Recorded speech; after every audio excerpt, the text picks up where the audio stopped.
Hello everybody, how are we doing today? All right, let's go ahead and get over here to live. Welcome everybody, my name is Bertimus. It's good to see you all here. I have been streaming for Extra Life for about 14 years. What Extra Life is it is a gaming arm of Children's Miracle Network, where gamers like you, me, all of us, play games to give back to our local kids in need through the Children's Healthcare Program, whether it be medical research, medical equipment, or charitable care for the kids that need it. As you can see over here, now I can go ahead and get my sound back up. We were playing some Magic the Gathering Arena today. No blocks. I think we need to drop that just a hair. Yeah, so we are starting with a fresh, and I do mean fresh, account. I have gone through, I'm starting to go through the Spark rank. Hey, thank you for following Fire Angel, how you doing? Let's see, what do we want to do here? Let me get this going.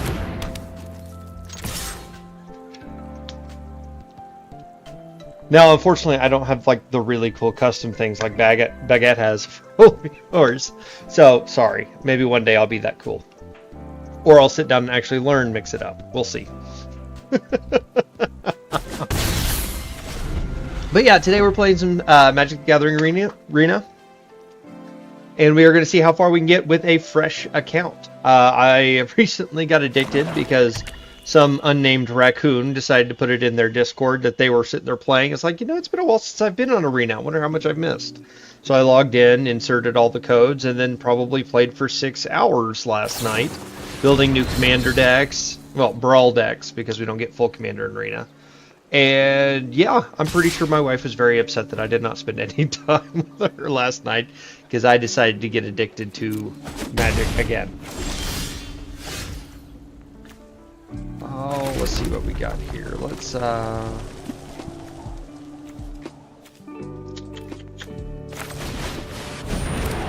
the splitter out. 1, 2, he's got 2 untapped.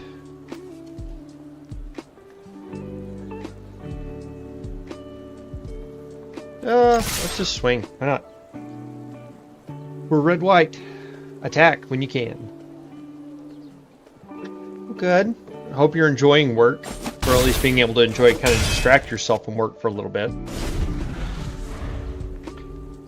Oh man, I have been excited to get back into this. Yeah, the one I had built last night was a life gain, green-white life gain deck with the unicorn, the unicorn out of Eldraine, to where every time you gain life at the end of your turn, you get to assign a 1/1 counter to X number of creatures.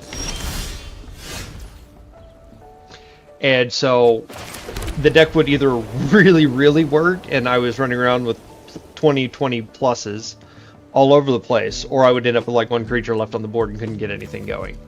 So it was kind of interesting.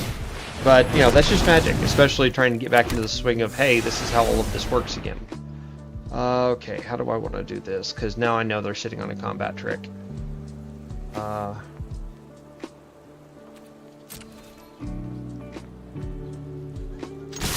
Not the Aspirant.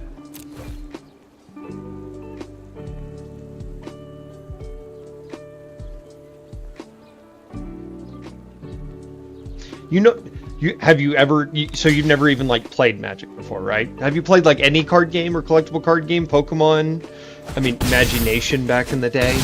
What? See, I had like Legend of the Five Rings was one I used to play. You've had to at least play some kind of collectible card game. Come on. Okay, cool. Great. Yu-Gi-Oh! Wow, of all the games to play, Yu-Gi-Oh! Is one that I've never been able to get into, right? Mostly because every time I try and get in, because I'll go download the online client, because I'm not going to go buy decks or do anything like that, you sit there and you start playing on the online client, and every other game is turn 1 win. And it's like, okay, this is not the game for me. And I can kind of get into this one, like I'm trying to get through the starter portion of it, right? So that way I can get over into Brawl, because I like playing commander style decks. It's just fun.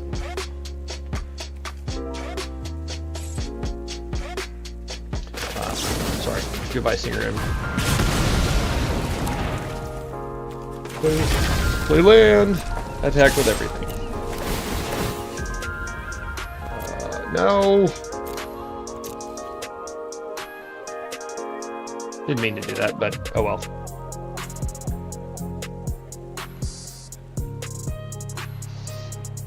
Yeah. Yu-Gi-Oh! Is never my jam. I played Magic all the way, pretty much from middle school until I got to college. Sold all off my cards, which after looking at how much all of those cards were worth, makes me very, very sad. I mean, I was carrying games that, or carrying cards that were easily $200 plus now. So that was a big hit when I started looking that up, and then got recently back in because I started working for the charity and organizing all these gaming events. Started doing Magic events. Got in touch with a bunch of people that wanted to start doing like local drafts and playing games together at local card stores. And so I was like, okay, sure, I can do that. And then all of a sudden started getting back and getting the cards in my hands again. And then I realized, oh no, I have to not. Or I either have to get all the way deep into it again, or like walk away from the events. So I was like, okay, I'll start playing. We had somebody here locally in Oklahoma City donate their cards to the foundation because they just had a whole bunch of bulk and they just wanted to quit playing, and you know, weren't really trying to sell it off and dealing with all that rigmarole. So they donated them here, and I've been creating commander decks and local little beginner decks from that, and it's been fun.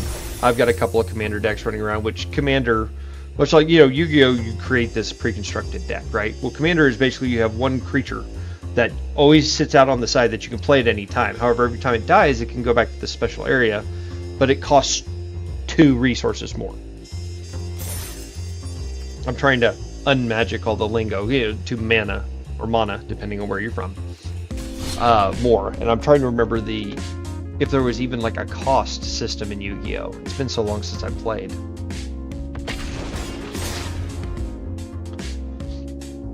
But anyway, so this is just feeding my addiction, and now I get to sit here and play it for work? I mean, okay.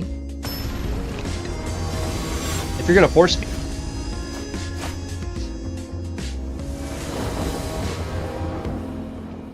How was your Vroid session last night, Bag? Is there even anything I can really play off this? I'll put a mulligan.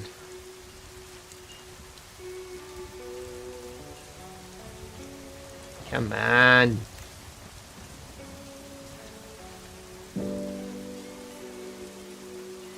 Good. I need to start watching a couple more of those. I love watching modeling because art is not one of my skills. I've never had the real patience for creativity. Of course, you know, I'm sitting here, my next project, so for the charity foundation, right? We have a champion child, basically a child that comes in and comes to all of the events and tells their story about how they went through all this, how they went through the system, and you know what life was like for them. And so our child this year is named Connor, right? During the intermission, I play their videos, kind of their story. And so what we got to do, and we'll see if this actually locks in, is design D&D minis. Well, I'm already fuzzy as it is. Woo! Didn't even see that. Let's see if it'll focus. So there's Connor in a wheelchair, right there. So that's the realistic version. We have to model this into. Oh, I probably shouldn't have done that one. Modeled it into Hero Forge and did it. And then we had him create his own, which is really kind of hard to see the details in this one. But it's a big old like Naga snake with a beard, and he's got a frying pan and a spatula. He's a chef because he really enjoys doing cooking and stuff like that. So we got him involved with that one, and he just had an absolute blast designing these. So I can't wait to actually get them primed and do some painting. So I need to get some paint sets in my camera, if it will behave. Come on. I'm just going to be fuzzy today. It's just the way of the world. This is the downside to 2D tubing. Or, you know, face camming. That's just awful.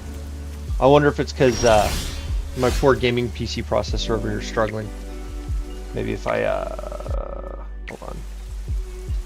Webcam, turn it off, turn it back on. Maybe. Oh, and now everything is just bad. Turn off the overlay. Sorry. I'm sorry, person.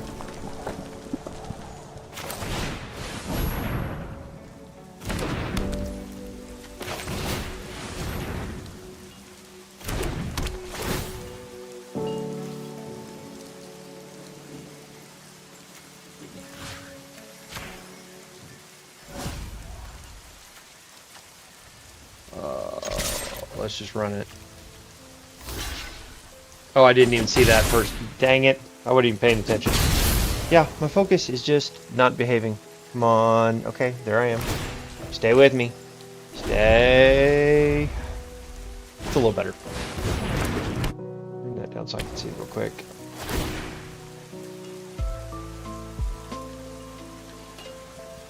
Probably gonna lose it. Okay, that's good enough. I mean, let's be honest, I'm on nobody's big screen. Oh no, I went too far, I lost my auto chat. There it is.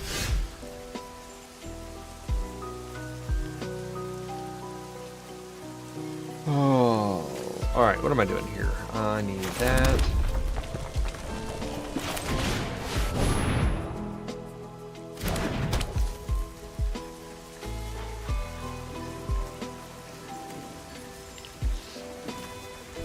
But you're tapped this time, so I can first strike.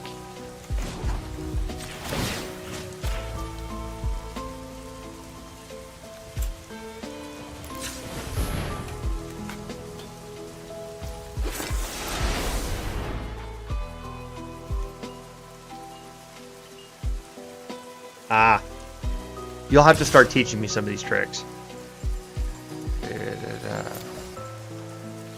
Because I'm definitely going to need them. Should have saved him in and used my pacifism. Come on, just block it with 3 of them. Or down, that's fine.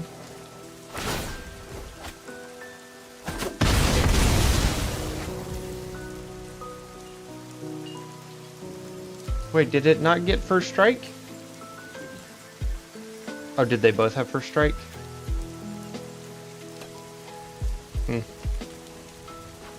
Enter. That's what I get for not paying attention.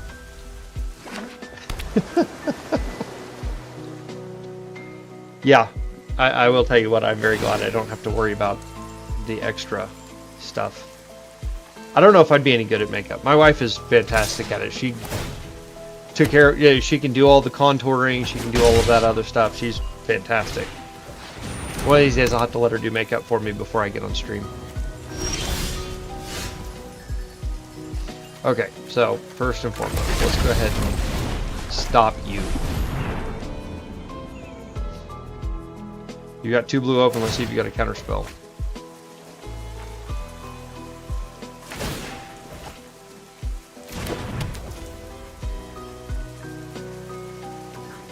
They're all soldiers, okay.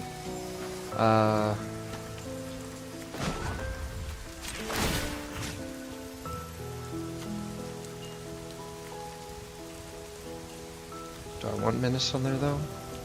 Yeah, let's just go ahead and do Menace on there.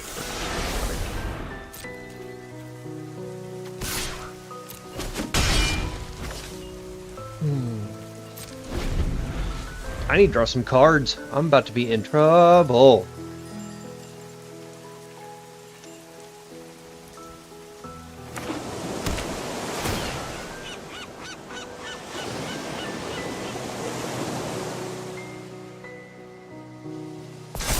Let's get...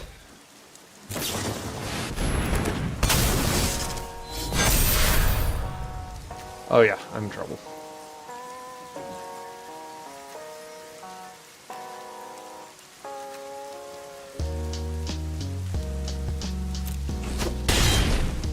We'll just let this one be done. I don't think I'm recovering from it.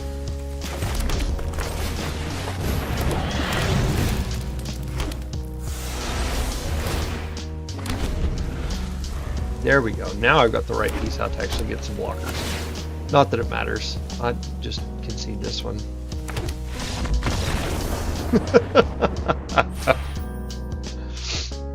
Otherwise, I'll be sitting there watching them do this for a while.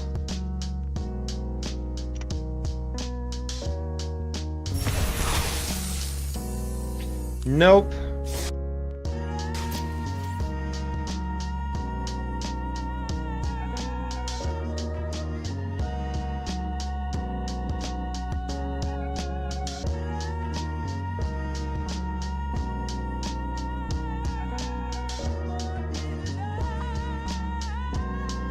Nope.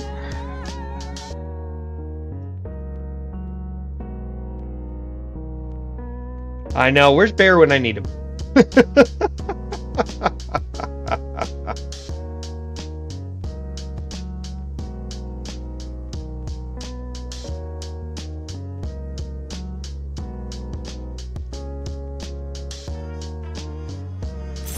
Alright. Back to it. And Bear's fast, too. Like, you could barely even see them pop up before they're gone. Unless Bear's eating. Oh.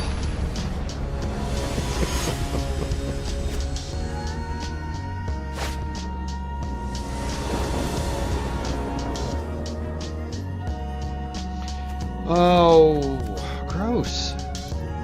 There are so many low-cost items in here. Why am I gonna mulligan it? I mean, alright, it's not great, but we'll do it.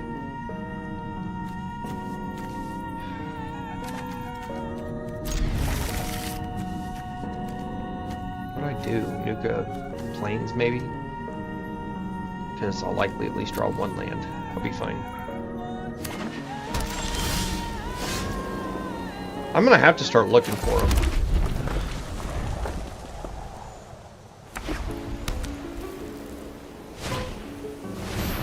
Downside to creating fresh channels, you don't have all those tools already preset and everything. Gain life, so they're doing full life gain. Or they're doing the stock white deck. I need to get in there and play with some of the other decks. I just figured to kind of power through all the tutorial areas, I just kind of play the brute force, ramp, and damage. Man, that Elspeth's command, I do not care for it. So, there's a system in Magic Arena. They have alchemy cards. I'm not a big fan of it. Essentially, they are... because every Magic card has a real-world counterpart, right? There's a piece of cardboard out here that has these words on it. However, recently, I say recently, it's probably last X amount of months, the Arena, the online client, has been doing...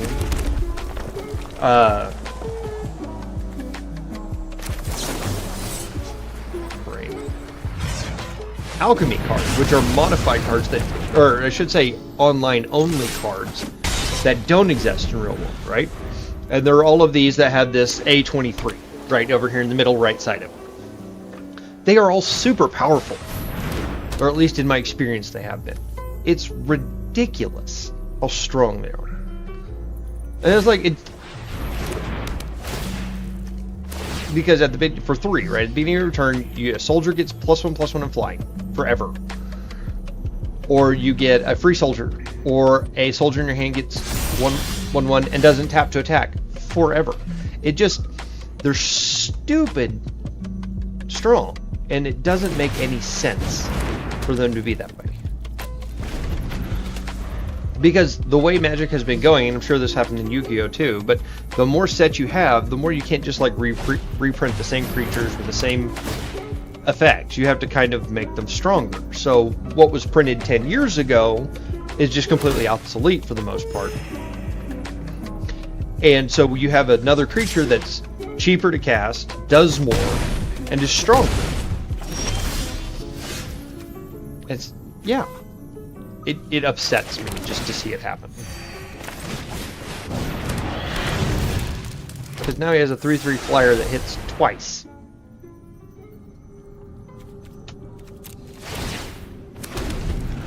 That's okay. We just power through them. It's my fault for not putting the cards in the deck. You've got to be able to play what you're given, right? It's just, you know, me being... I don't think elitist is the right word. Nostalgic, grumpy old grandfather. We'll put all that in the same category. I don't like the feel of souped up superpower cards for online only. It's If there's a real world counterpart with the same cost, same text that I could buy at a card store, I'd be okay with it.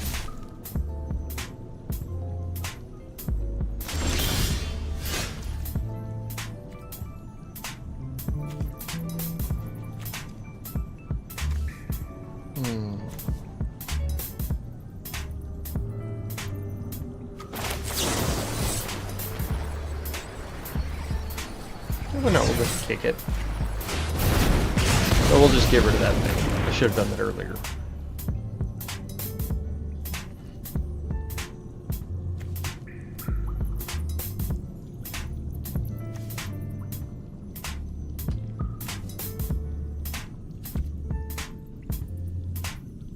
Two, three. Do I want him to? It's to cast. I got one in my hand. Let's just attack. See if I can at least get him to nuke a couple of those as blockers. He should let it through. He's got so much life, it shouldn't be a problem. But if they really are a new player, they might not do that.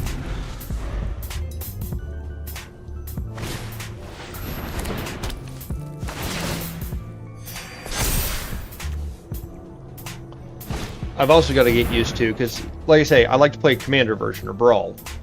See this intensity mechanic. Graveyard to the battlefield, where the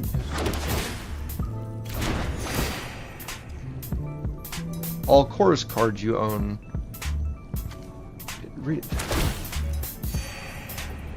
So all of a sudden he gets 3 creature cards out of his graveyard for 3 mana. See, it frustrates me. They're super overpowered. They don't make any sense. It makes me upset. Okay, so if that's the case, we're going to go ahead and get Dragon Wing Blighter.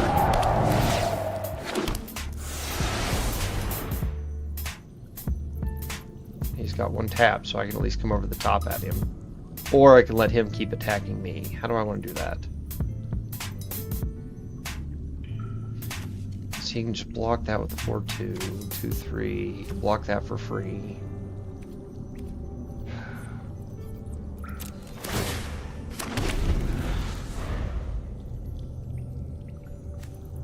I might drop, if I get the land, I can drop Daneth the next turn, put the Wing Flyer on it, and that would at least give me something to mess with. I wish I had the rest of my library listing I could just look up from here to know what's in my deck. Downside to not building yourself, you're not aware of what's actually in there. And Fencing Ace is back, so it's a double strike flyer. But I can at least trade and take 4. He does have 1 card in his hand. Okay, so no. That's fine.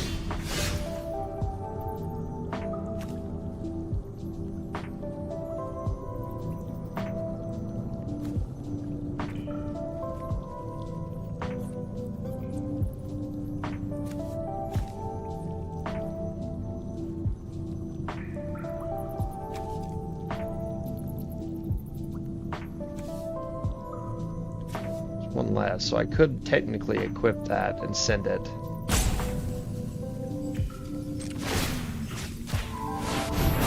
Let's go ahead and do that.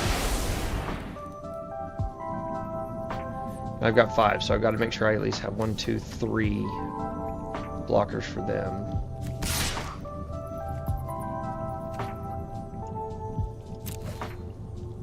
Let's just send the 1. Because I can have chump blockers and be okay.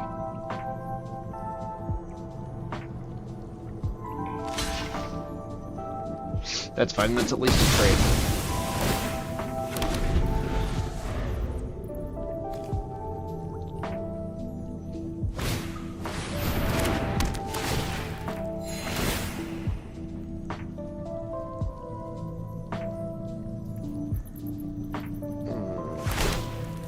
You didn't give it +1/+1 and just flying, right? You would have won. If you'd have just given that one +1/+1 and flying, because it has double strike, that would have been 4 damage that I couldn't have blocked. 4 in that way.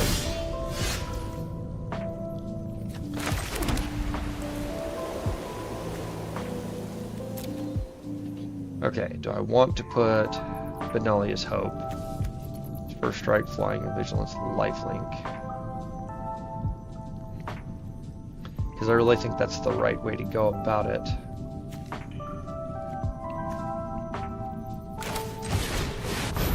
Just hope we don't have one.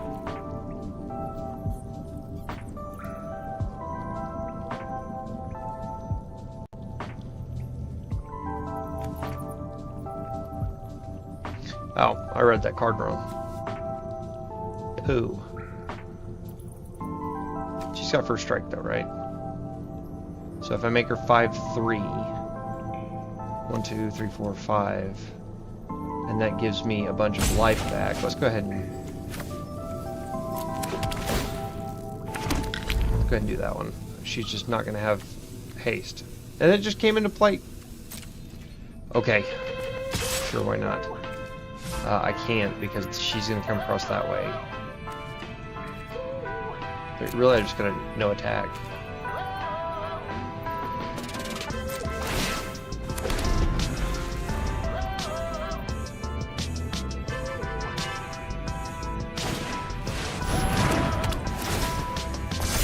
Okay, now she's +4/+4, but she doesn't have haste. That's not a big deal. She's fine.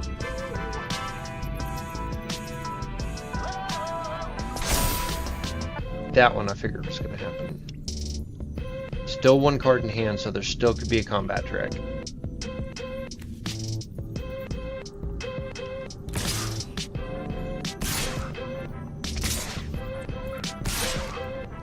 Alright, so you're coming all in, which tells me you've definitely at least got a combat trick. I'll give it a shot.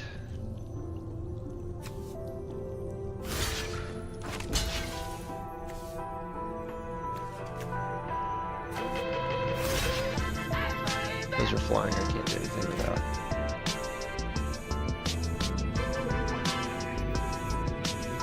Oh, and if you got a combat trick, that means I'm... Ah! Okay, cool, that worked in my favor. Alright, so we are going to play the disruption that. You're not allowed to have it anymore.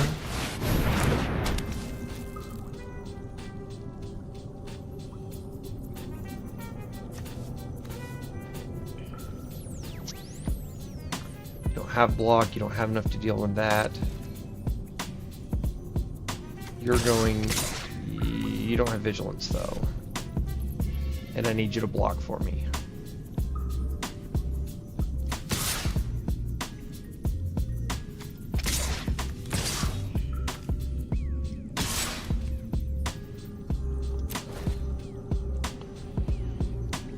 There we go. Let's do some damage to them.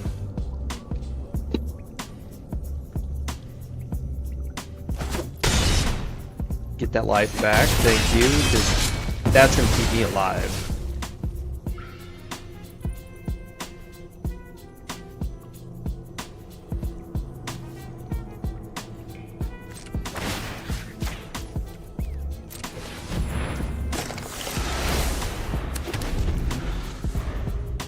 There, +1, -1.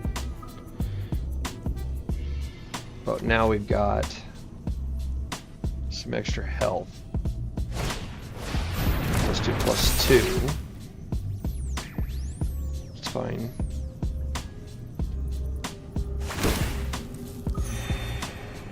You didn't play that right. If you'd have made it a 5/5, I wouldn't wanted to block it. Yeah. Now you gotta leave it as a block.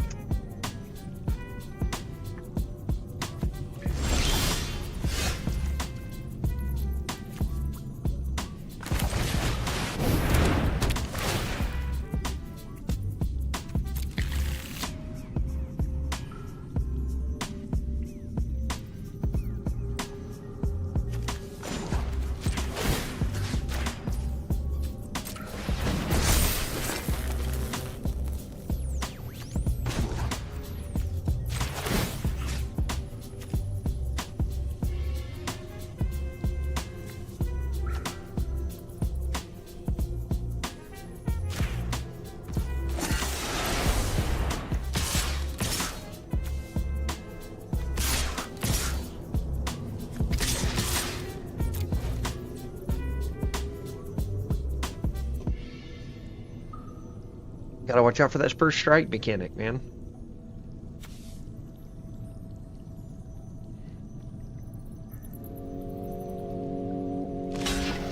What on earth could you have in your hand that you haven't played yet?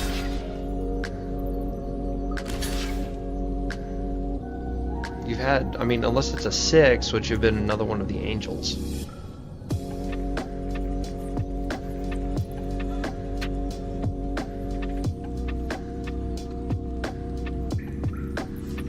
Come on, you gotta let it through, can't stall.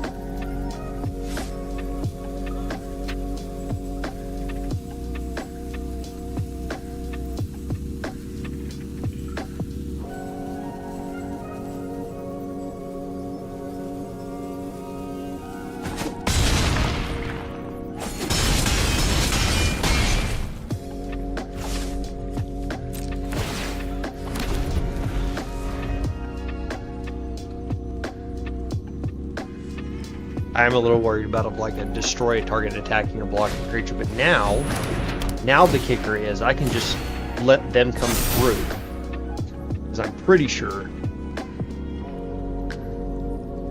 Well, I mean, if it's just a straight up destroy target attacking or blocking a creature, I'm in trouble, because they won't have to block.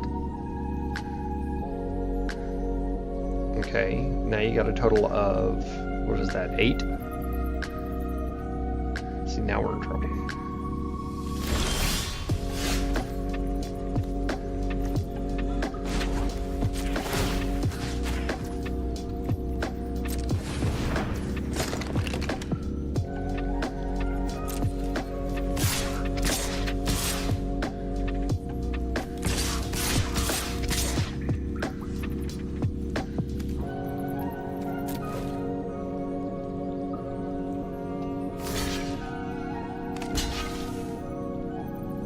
You don't have enough to kill it. You think you do, but I've got first strike. So unless you have something that gives it first strike.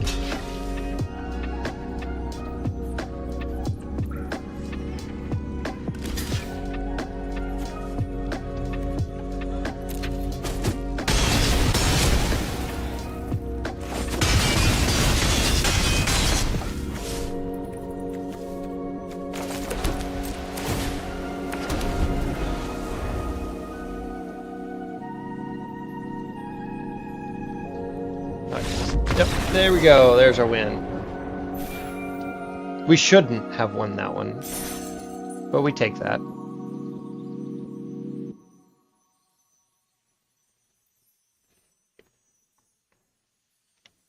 Waiting for the server. Woo! Alright, so we need to get...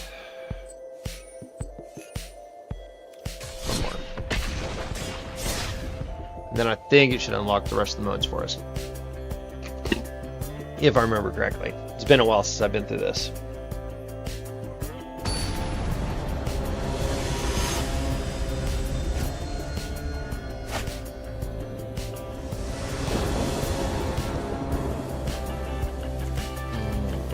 I mean, every time I stay with 2 lands, I end up getting hosed. But I just can't help myself.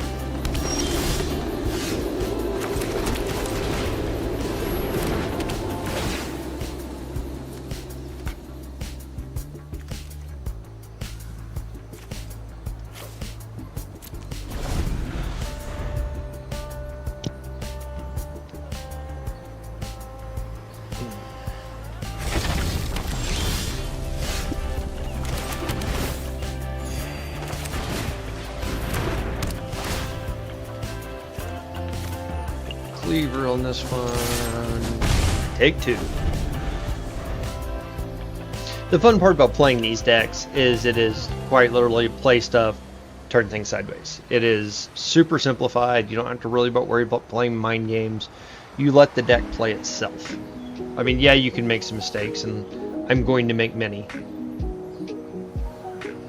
But it's just a little bit brain dead, and it's nice.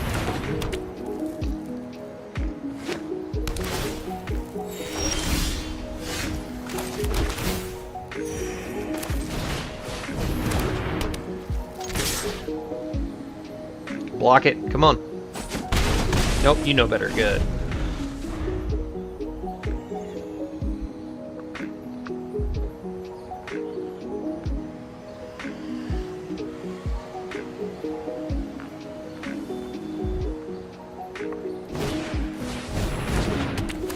Alright, Dust Animus. If you control 5 or more untapped lands, enters the battlefield with 2 +1/+1 counters, a lifelink counter on it.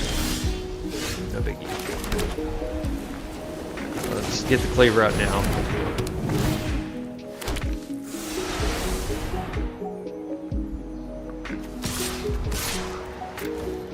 You're still taking at least 2 to the face.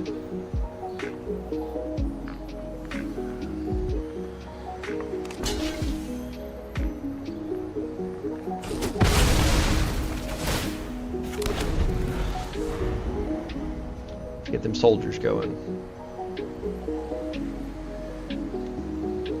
So I think I battle him, which will nail something for 4 if something ugly comes out.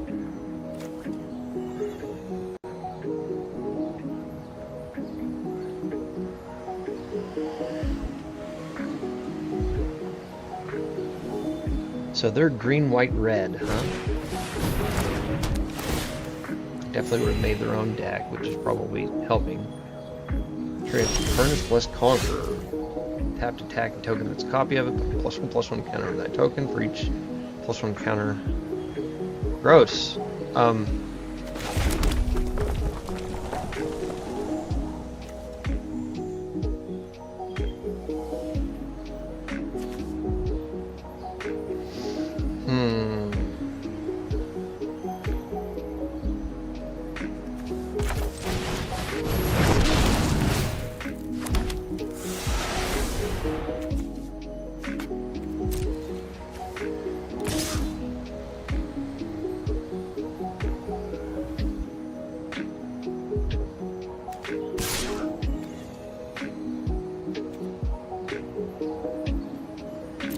There we go.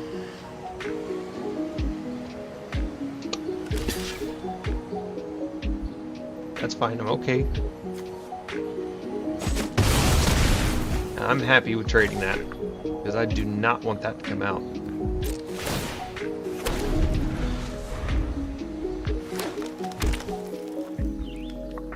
Now you are learning your lesson. This right here, you're learning your lesson about only having tapped lands. Battlefield with 2 +1/+1 counters. If it wasn't cast, yep, no big. Just getting bigger.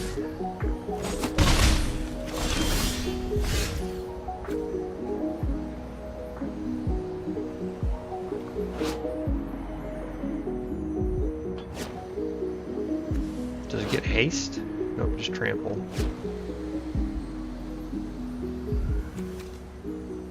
It's got to equip 1. I mean, I'm gonna have to, because it's too fun not to.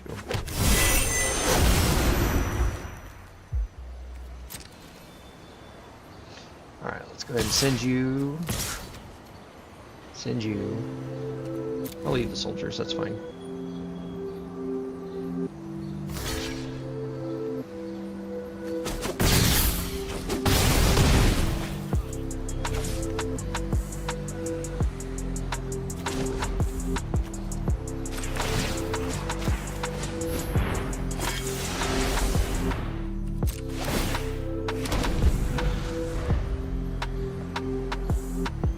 Is now I have 3/1 trample double strike.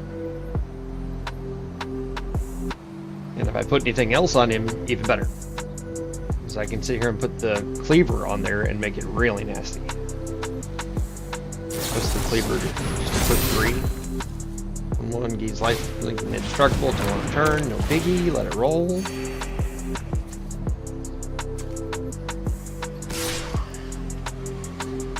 Come on in.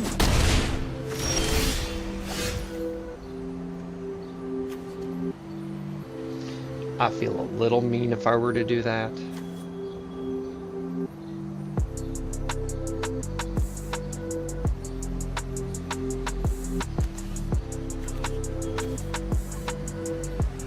Just a quick creature gets +1/+1, no biggie there.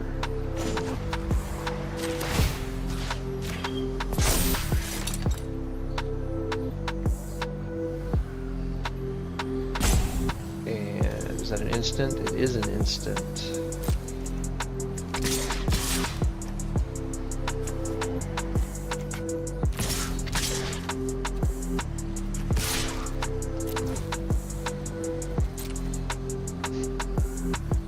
Alright. Now we're going to trap him. Because he'll block that thinking, okay, we got a block. Now it's double strike anyway, so that's a free overlap, right? What's up, Beans? So what I can do, I mean, they're still considered blocks, so I really don't have to worry about it. That would be a trade, so I can go ahead and just... We can kick that. I'll take the life or the health back on it. Kill that one. Still considered block. And then, bam, just like that. And that's game. And they're going to sit there and go, how did that work? First learning about double strike hurts, because that means you have both first strike and regular hit. And first strike just means it's essentially 2 combat attack damages. If both creatures have first strike, they hit. If only one, the first strike hits first, and then the second layer comes in and does it. Good. I need to get back into some Tetris too. I have definitely dropped back into B+. With a pretty bad run last week. I think we need one more Spark Ring. Or at least get through this rank, I think it gives it to us. So 2 more wins. S+. Woo! Which is what? X is next for you, right? Does it go SXU or is it SUX? This is not lo-fi. Slipstream, what is you doing?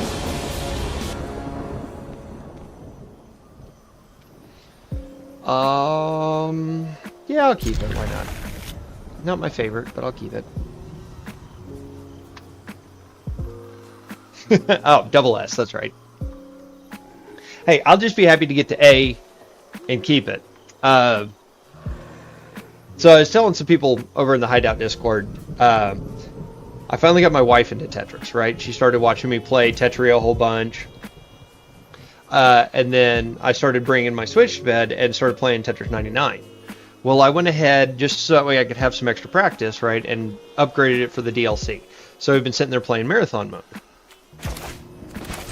And so I started doing 150 lines. It's like, okay, this is at least half decent practice. And then my wife started watching. It's like, hey, can I try? It's like, okay. So my wife started out maybe getting to 45 to 70. What do you mean with a disc? Not for me. It's for Flare Bears. Their Discord. It's the Hideout. It's always been there, man. It's been there forever. What do we want to do to that? I don't want to battle him that. Just put that there. Attack. Here, hold on. Let me go grab that Discord invite link real quick.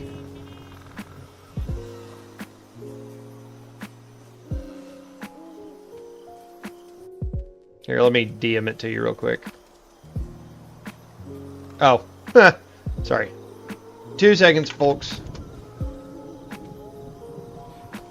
Enter. Do not autoplay.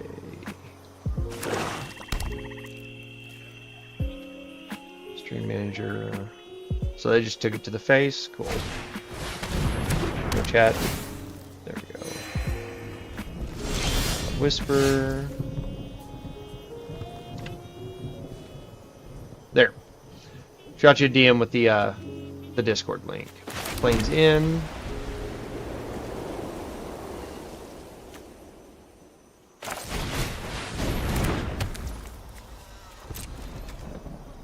Yeah, Blair, not mine. I want one in there so I can keep getting at least my shoulders. But yeah, I was sitting there talking to them, and then I started showing off that it was like, hey, I can do 150, woo, I'm accomplished, which, you know, if you start playing Tetris, you should at least be able to do 150 line marathon. And then my wife took it from me, right? And so, like I was saying, she was getting 50 to 80. Then all of a sudden, a couple of days ago, I get a text. I was out at a convention. She shoots me a picture, and it's a completed screen of the 150 marathon. So my wife is finally starting to get catching up. So now I'm trying to get her to start playing competitive. And She's not been overly enthused about being competitive. She's seen me play.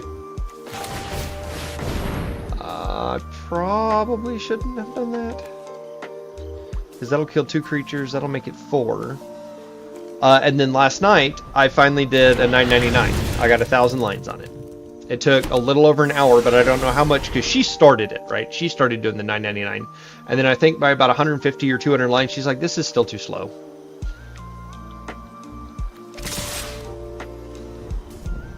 I'll do this, and hopefully they won't have a buff for it. Otherwise, I'm going to get myself in trouble. So I completed my first 999 last night. And, you know, I was sitting there, I was like, okay, at 500 lines, it finally started to get a little speed to it. And then 700, it started to get a lot of speed to it.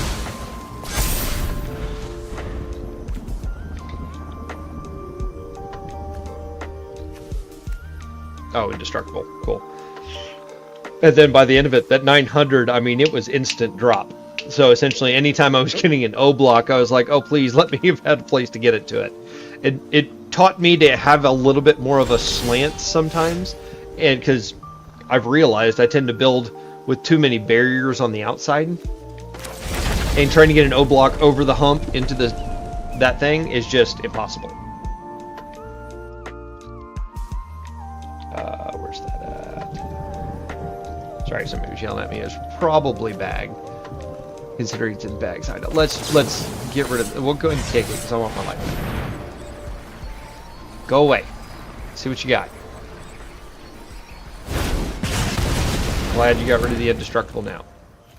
Alright, so now let's run you over with some attackers.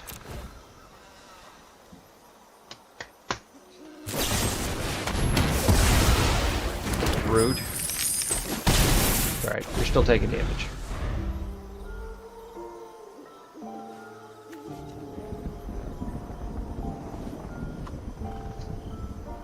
Now the question is am I going to be able to draw anything worth it?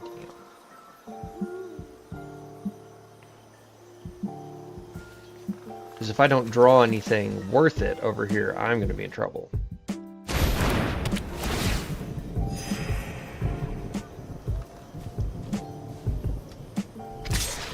Gorger, opponent lost life, put a 1/1 damage counter. Right, so I can chump block, that's fine.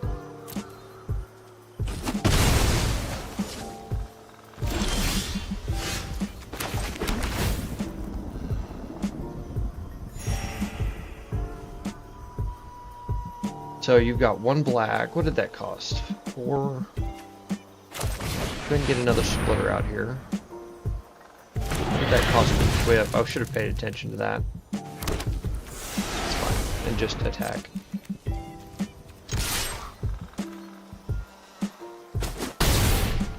Take it to the face. That's just an equip 1. Okay. I'm not going to make it too easy for him to kill, because I know in the black decks there's a one black mana -1/-1 card. That's not what I wanted to see. And now he's starting to get bit. Okay. Okay. That's what I needed.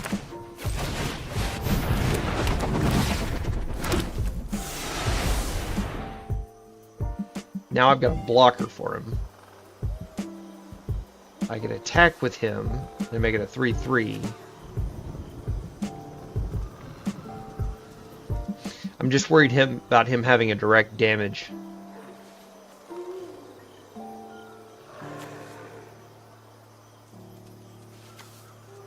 Because I think he would probably chump block, and technically that would be 2, and that would be bad, so I can't attack. Let's just go ahead and drop it and get another creature on the field. No attacks. Alright, Beans. Good luck with your studying. Hope it goes well. I hope Tetris League goes well for you. Good luck on your test.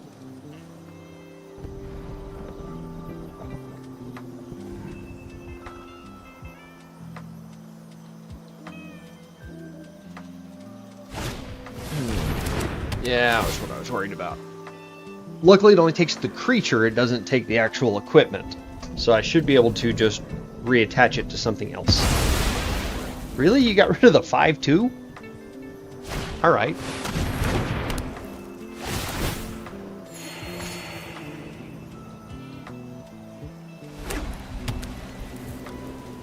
I wonder if that's just another land.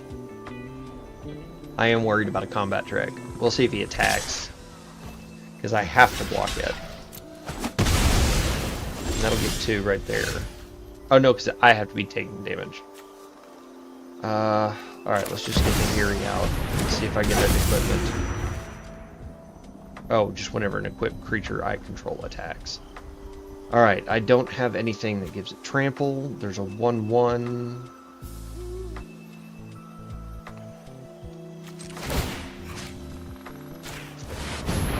Let's get that one flying.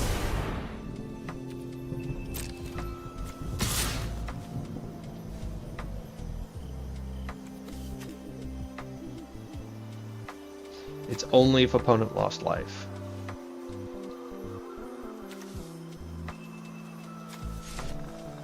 I could keep that as a blocker and just send the other one in.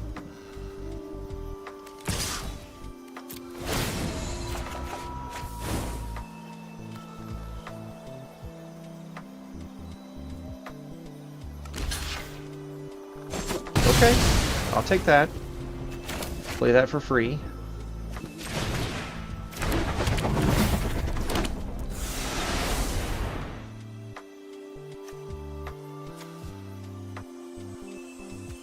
Enter.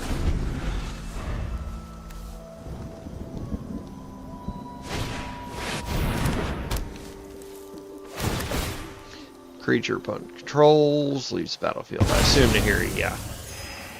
But now I have 2 really big flyers, and if he doesn't do anything, I win.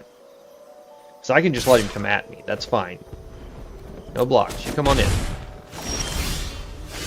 But now I can do this.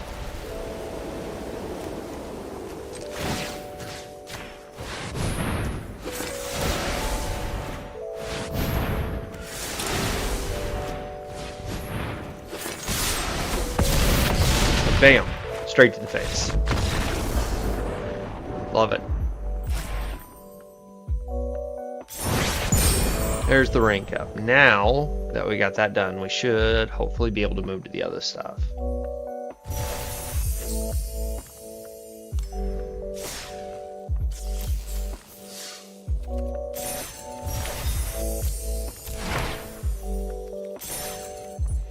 Alright, now jump in. What is jump in? We're going to explore popular cards and strategies. Find and jump in when you hush. Join this event. Craft a new card. Oh, that's right, just from the wild cards up here. Join this event, you'll get to select 2 different half decks. Okay, so it's the jump start mechanic. Cool. I'll do a free jump in. Okay, but I will do that after our first break. I need to go refill our water and step down the hall. I am going to leave. Thank you, everybody, by the way, from the bakery that's sitting here. I really appreciate it. I'm going to put you to our intermission screen, which is going to play the video of Connor, who is our champion child this year. For those that are familiar with Extra Life, this is why we do Extra Life. This is why we raise money for the kids. These are the people we do it for. So this will be the introduction to Connor. If you haven't seen the video before, I really, really encourage you to watch it. I get to, interact with Connor on almost a weekly basis up here, and he has one of the brightest smiles in the world. His dad and I end up juggling stress balls and bouncing them off our heads, so he'll smile and giggle and laugh for all the pictures we take. Meeting the kids has made an enormous difference for me in fundraising. I've always had family that has gone through it, but the closer you are, the more it means to you. So I'm going to jump out to intermission real quick. I'll be back in about 6 minutes. Again, thank you everybody that's out here. I really, really appreciate it. You guys are getting that average number up because that's the last thing I need. Thank you. And we're going to hit affiliate, and we're going to make this a full-time charity channel so everything will come directly to the kids. Thank you. And I'll be back here in just a moment.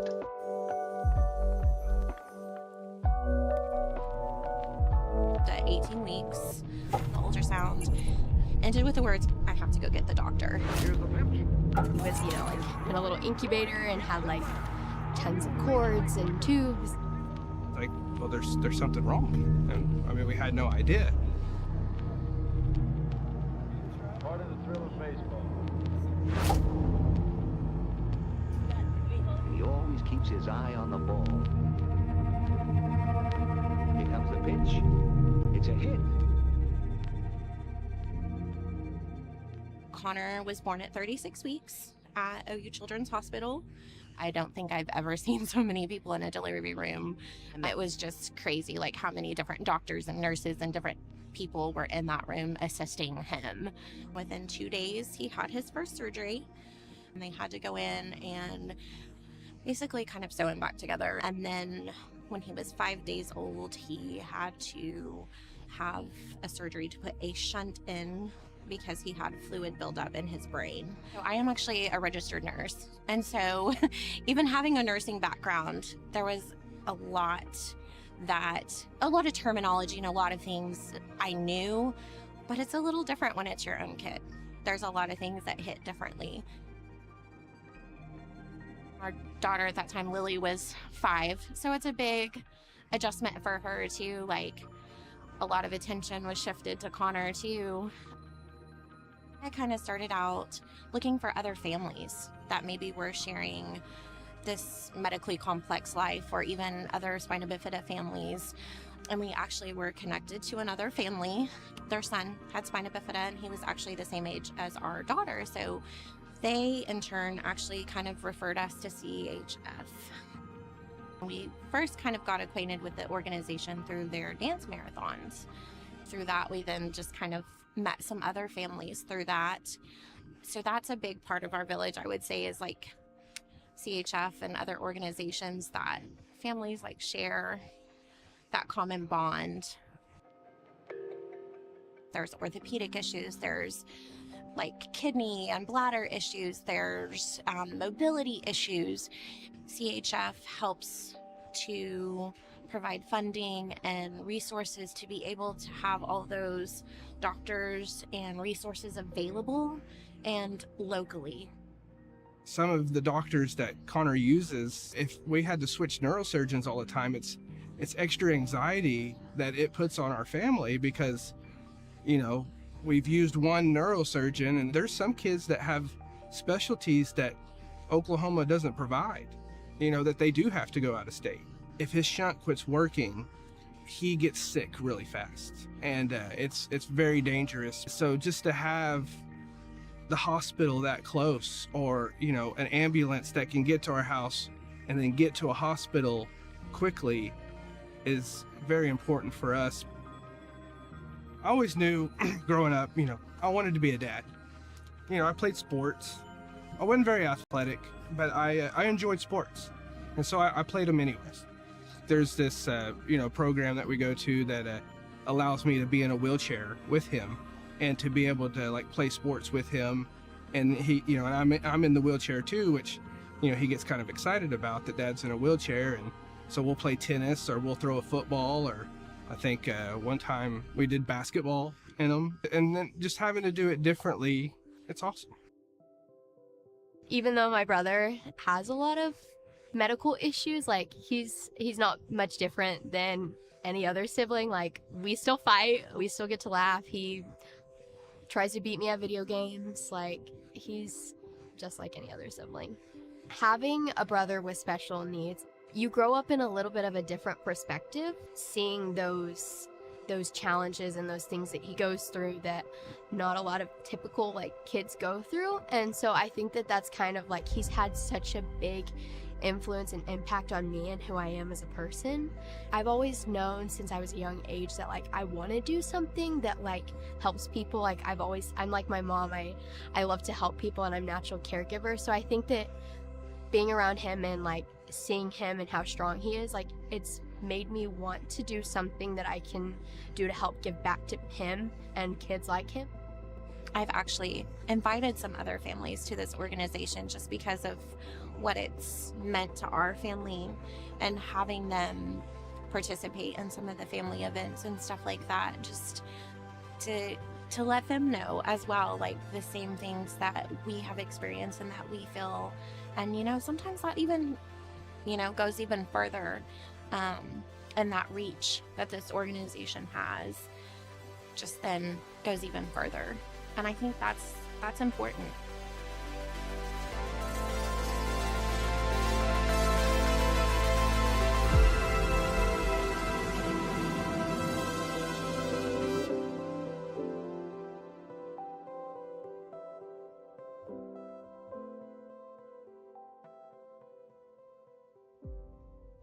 There's no crying in baseball, Baguette. Come on. Like I said, so that's Connor. Yeah, it's a crazy story, and you know what? Every kid that we get every year has a story almost exactly like it. The diseases might change, the disorders might change, but you'll always hear the same stories. You know, the year before we had a set of twins, Vivian and Veronica, and they had what's called twin-to-twin transfusion syndrome. Essentially, one twin was. There is a lot of crying in corporate America. Yes, there is. I have done that dance.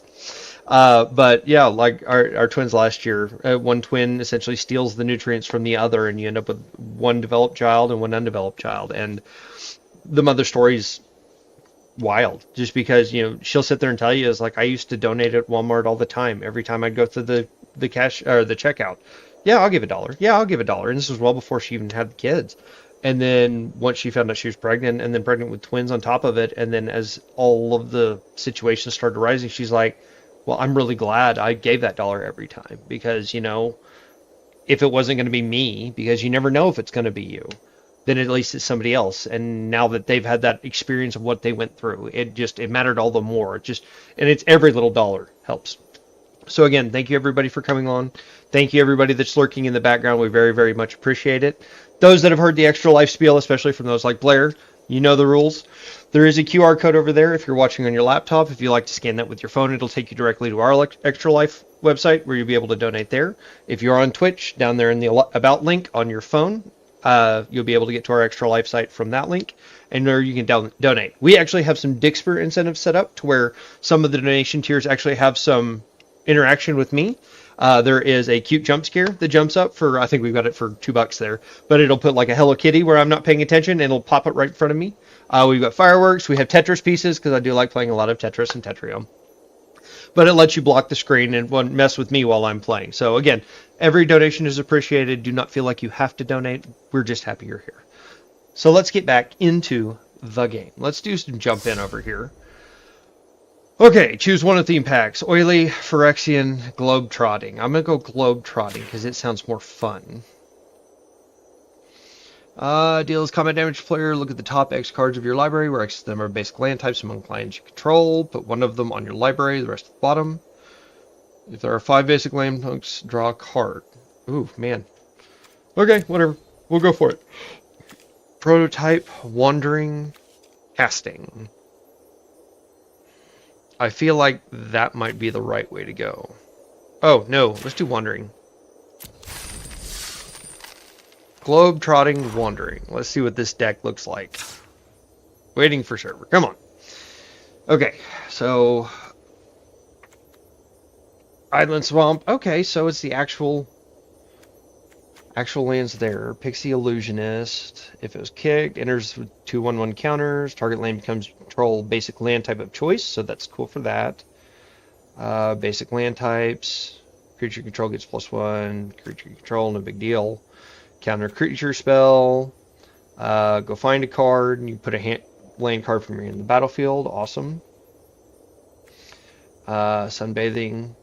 Whenever each basic land type. Ooh, that'll get scary. Bite down as a fight. No big deal there.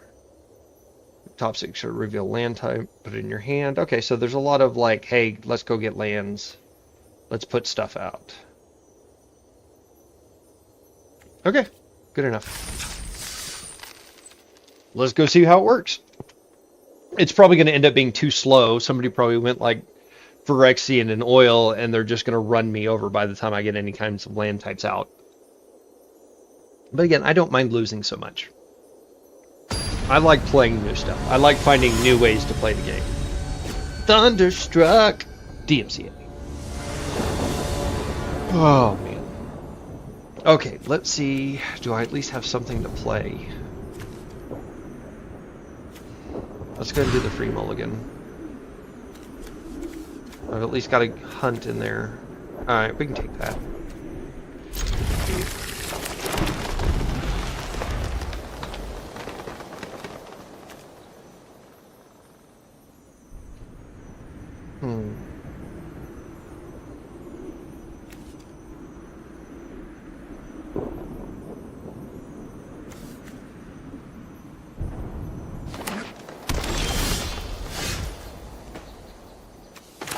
This one I can do that. Do I want the bathing root or sunbathing root wall out now? Let's go ahead and get it now, just so I have a creature out.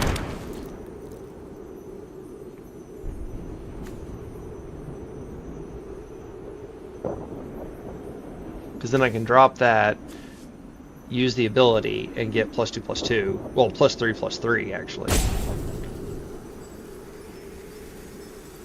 Yeah, sorry, bud. You got an instant that you can play. Gotta get used to.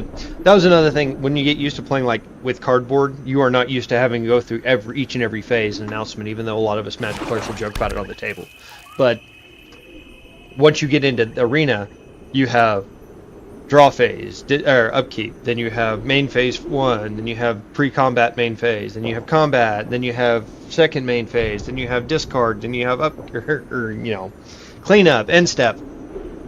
So you have to kind of cycle through each and every one of those, and this little opponent's turn over here will turn into a button you have to hit each and every time. Okay, so I can drop Wandering Ridgeline.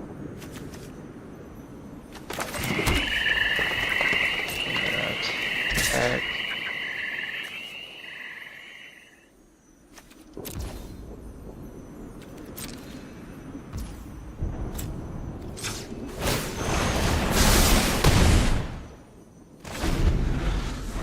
And this is why Root Walla gets scary. It's like, well, I could have blocked it, but I could have saved that for Essence Scatter, but I need to at least for the next, because the big creatures will start coming out here in a second. Especially if they're playing green-black.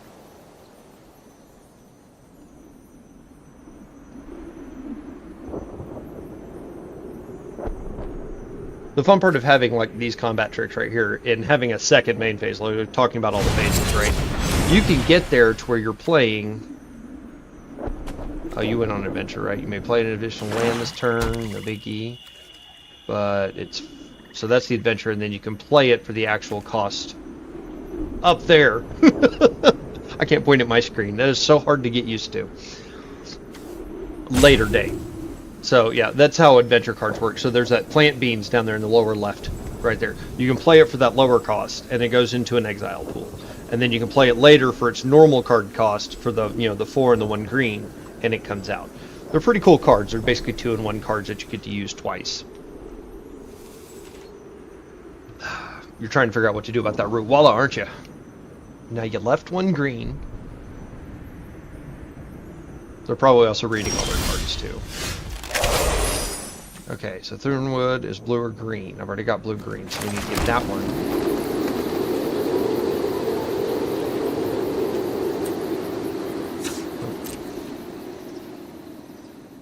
So they do have an instant card. Save you blocks again.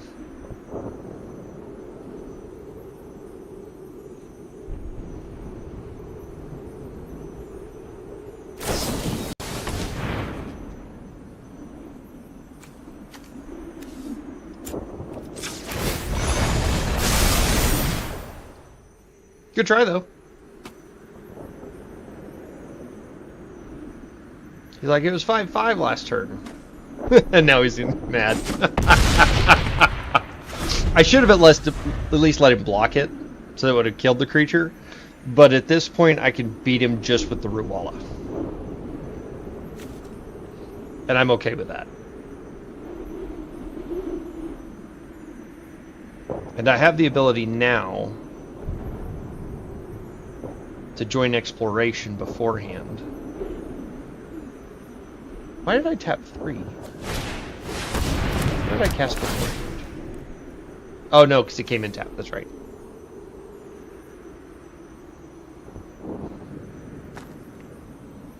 Okay, so that's just indestructible. Isn't that a flash? No, it's just Death Touch disguise, okay. Oh, gross. I don't want a Death Touch.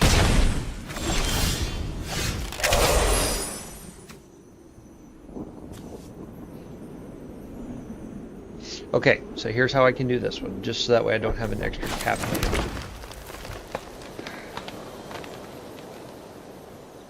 That's where I needed that Essence Scatter. And I don't have the planes to kick it.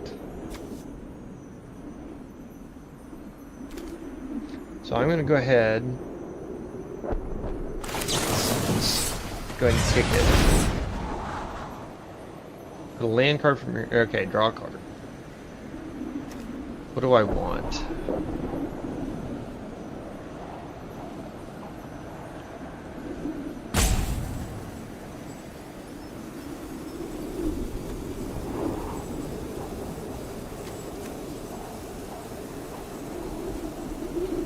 I don't even... Let's do that one. And draw. Okay. Play Thornwood Falls.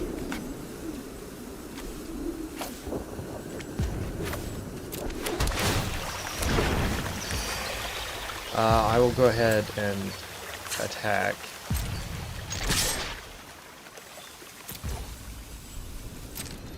He will block it, but I'm okay doing that.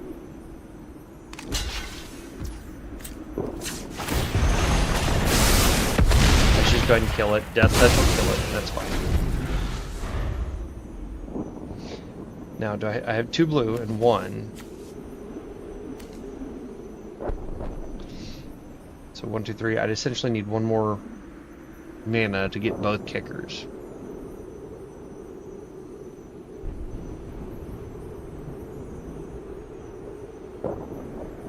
But I can steal one of his creatures, no matter what. Whenever it comes into time, enters the battlefield, gain control of target creature with power less than. So as long as I kick it once, it goes to 3. And I can steal Whipcracker, which will give me the help. If I draw the extra land, I can steal something that's power 4 or less. Really just depends on what they end up with. It's only as long as Mindslinger's in control, right? Yeah. Tough cookie. He doesn't have enough mana use for it. So I can steal it, though. He's doing food. Excuse me. Put 1/1 counters on target creature control. This is 1 plus the number of cards. Ow! Not my face! X the number of basic land types. You may put one of those cards on top of your library, put the rest at the bottom. That's not a big deal. I would rather have... Could just do the ants. And then Mudslinger next turn.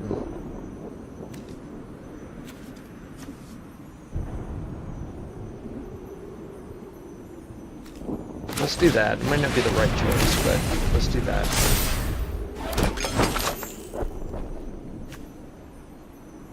X +1/+1, where X is plus the number of... So I have to steal it beforehand. Otherwise that's going to get nasty. Because he's going to have 2 food, plus that one, so it'd be 3. It'd be 3 +1/+1 counters. So I need to be able to steal at least Tough Cookie to drop it by 1. And then he can just have a 3/3 human, or he can make it a 5/4, and I'm okay with that. What you got?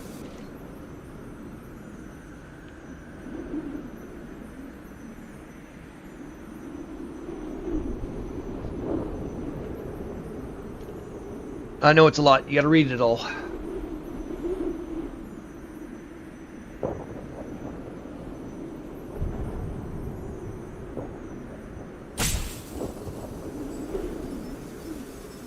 Oh, how about we put that music back on? That would probably help. Otherwise, we just sit here and listen to wind blowing.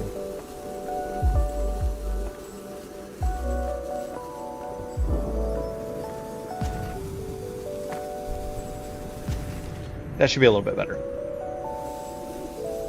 Come on, bro. You can do it. I got faith in you. Rot Farm Mortipede. Whenever one or more creatures cards leave your graveyard, use +1/+1 against menace and lifelink until end of turn. Not a big deal. Sojourner. 1 last for each basic land type. So it's just 4/6. I think we're still going to do the Mudslinger and kick it. At least once.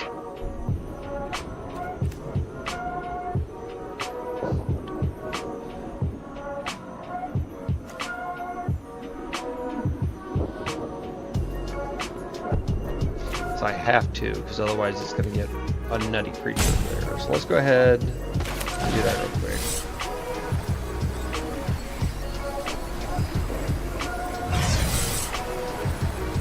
I don't think I have the monitor for that.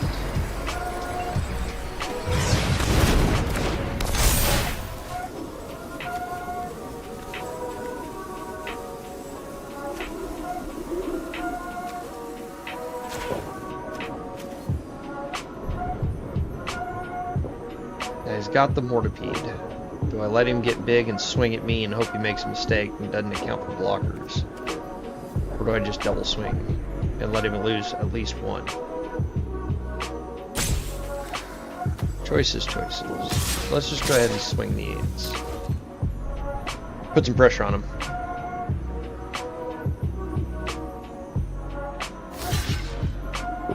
Figured that much.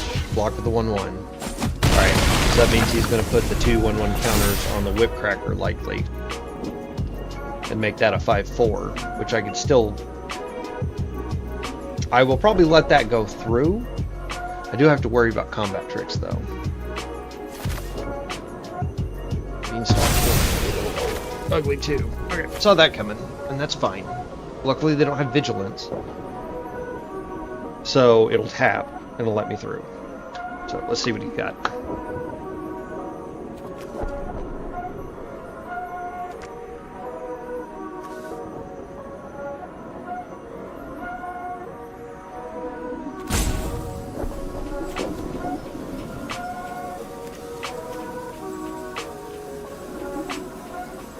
I would really like to have the white mana just to be able to use the kicker on this one. I might have some extra blockers.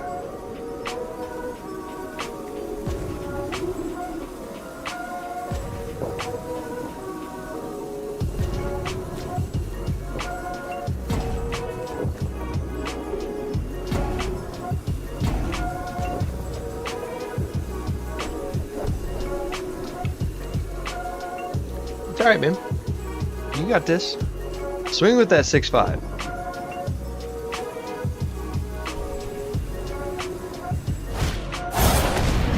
Nah, that's not what I wanted. Good move. Kill the Mind Slinger. You get your tough cookie back. And you can hit me for 7 on top of it. Now we're in danger.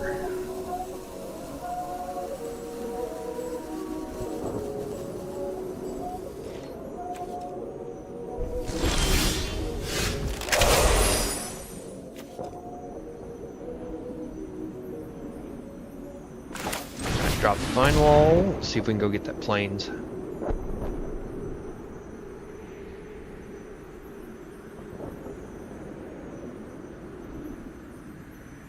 Okay, so you've at least got an instant spell because you don't have it on auto pass. This is the downside to having Arena too, is if you're not paying attention, you can give away that you have a reaction card.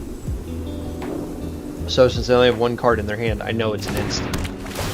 So they do have at least a combat trick or something in there. You got to do it for each section. You know, card cast, card effect. It does seem like a lot, and it might seem like it's problematic early, but once you get in out of the newbie areas where I'm in, it's not that painful. There's your Grove. There, I know it's tapped, so I can wait for Scarp. That one, we'll put that there. That'll give me some power on the table.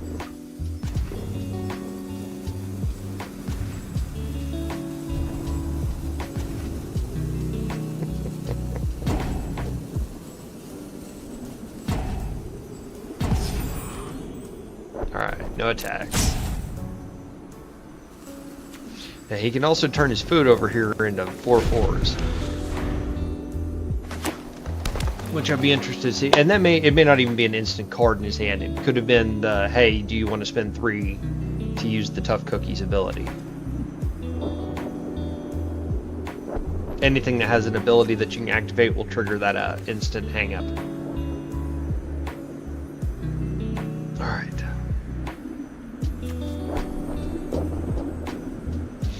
Okay, so I have forest, plain, swamp, mountain, Yeah, I've got all 5, so I'm good there.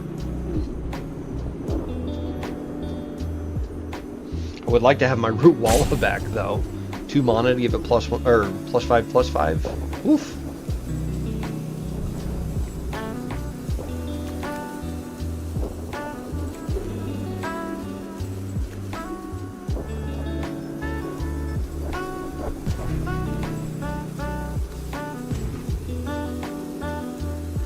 Thinking too hard. Start swinging.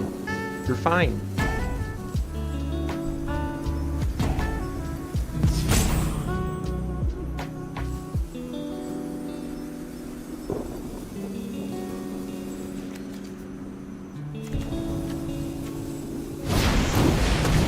Yep. Get that beef out there. Okay, so. You know what? I'm gonna let this one rock.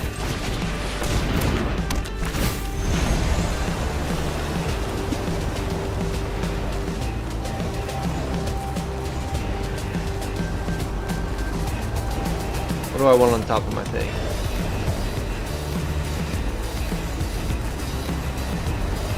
I mean, really, yeah. I can't, unfortunately, play that because that'll shuffle. And I want it on the top of my deck still. Alright, let's get turn. Let it go. Alright, now cast a creature. I dare you. Cast that big old creature you got sitting in your hand. Unless it's like a titanic growth. Which I am a little worried about.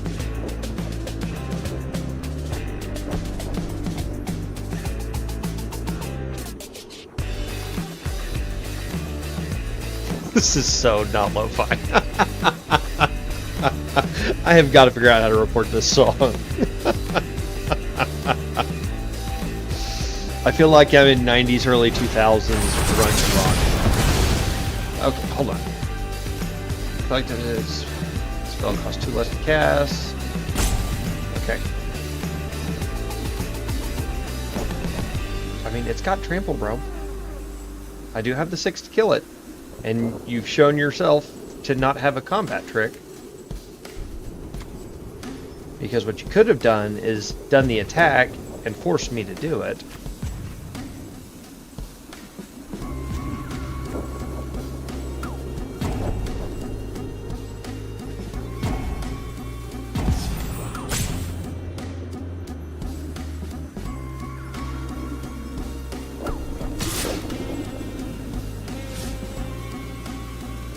I know you're scared of me killing her.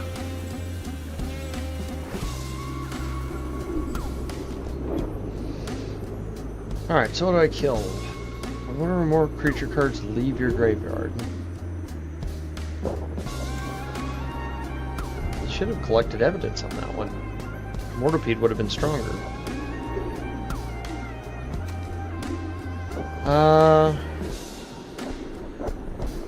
That'll kill both of them, but I'll get rid of the 5. Doesn't have trample, so here's what I'll do.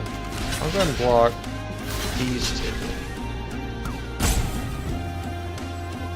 And I'll let the worm come, no biggie.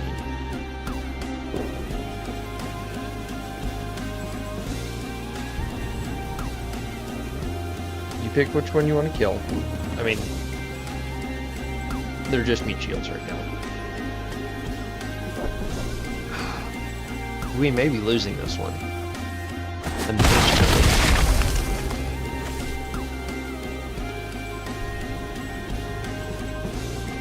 I mean, I do have enough to recast Rising Hands. But as long as that doesn't have trample, I should be okay. But I do have 2 more 4/4. Why are you doing that? You don't know your deck. Oh, okay. So let's get some chumpies out. Let's get Scout the Wilderness with the kicker.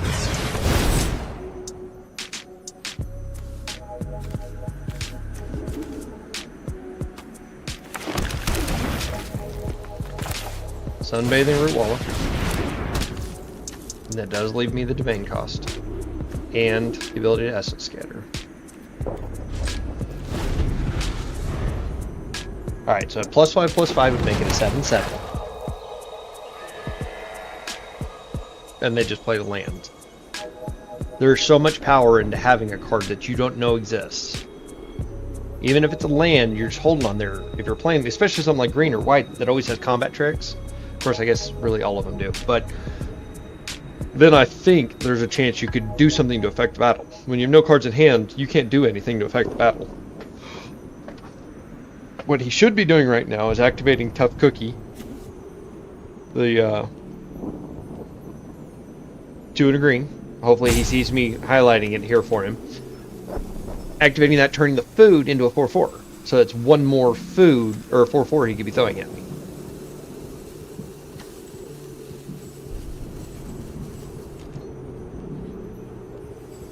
Now the question is do I straight up tank the Whip Cracker and lose the Root Walla?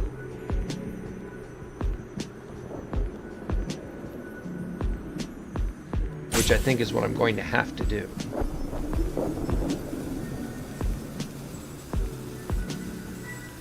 Because, I mean, I still have at least more 3/3 ants I can put up in front of him.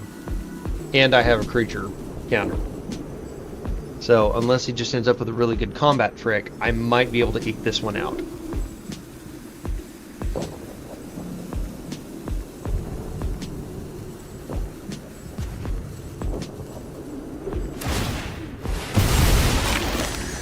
No.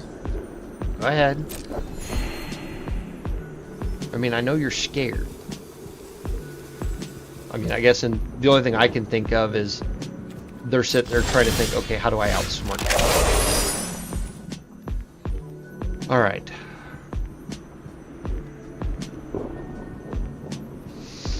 So here's the kicker, right? If I attack with a 7/7, then they can beat me up with the 5/4 and the 5/2, and then he has the 1/7/6 trample that I can't do anything with. How many mana do I have? 1, 4, 5, 6, 7, 8. Honestly, I think, I mean, Rise of the Ants would be smart, because I think he's scared, but if he draws a creature, I want to be able to counter it. Let's just, you know, let's just do it. Just put it out there. And I gain 2 life off of it. Now the real problem, and what I just didn't realize I did, is now I can't use my Root Walla's ability. Which may hurt me. But nothing of his has vigilance, so as long as I can stop the attack, we may be okay. And I should have at least dropped the land too. Didn't do that. And he dropped land, so now I don't have to worry about a combat trick. Alright, so here's what I can do. We'll put that and that. And then all I have to do is block. So there's 6. There's that. But I take 1.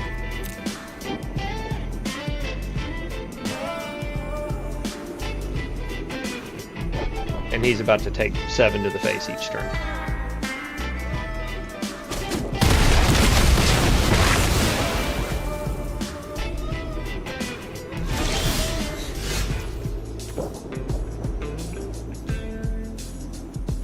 Now we drop Marrow over here.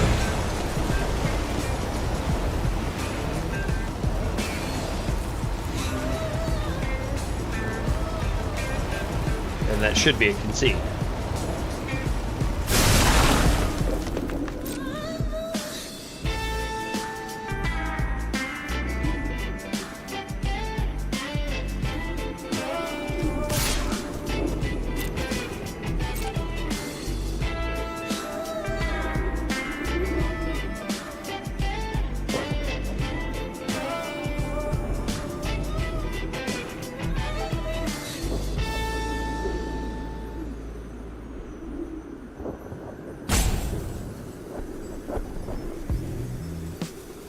Doesn't give a trample though.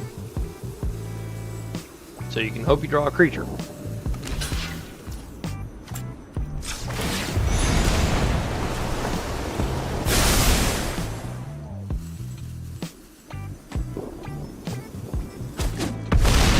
There we go. Alright, end turn. Let's see if I just get to break the hopes and dreams or if they drew a land. Did you draw the creature? I feel really bad. But it's Magic. You gotta play to win. You basic land psych. Okay. Good job. I wonder if they accidentally clicked the wrong thing.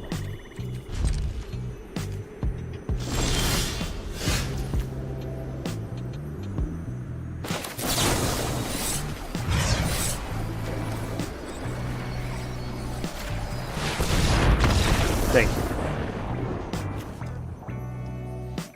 Alright, so we got that one. So far the deck is okay.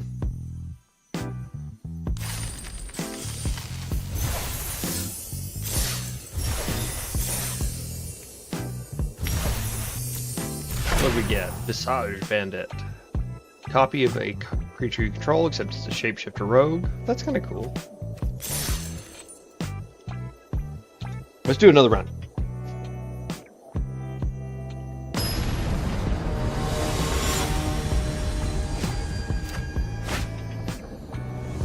White Lotus. Okay.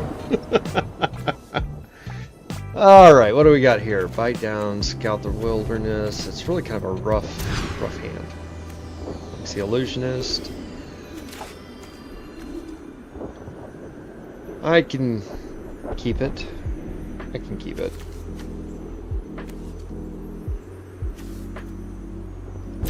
Probably shouldn't, but I can.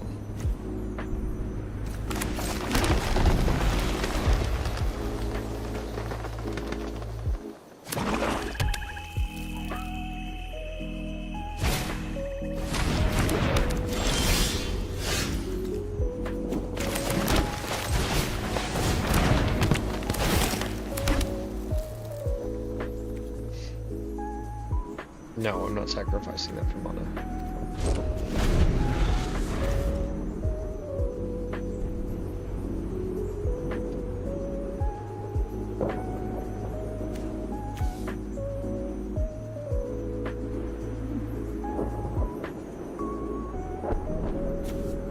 Just 4/4 with reach.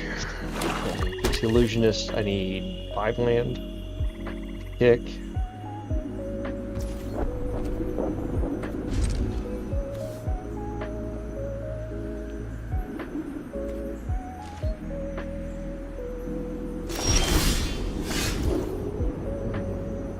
Let's get Radiant Grove out because I know I need that. We can put. Do I just want to do Pixie Illusionist? Get another creature on the board? Or do I want to try and kick it because I have the land? I'll just pass. Let's see what they do. Because then it'll at least be a 3/3 flyer. A very expensive 3/3 flyer, but one nonetheless.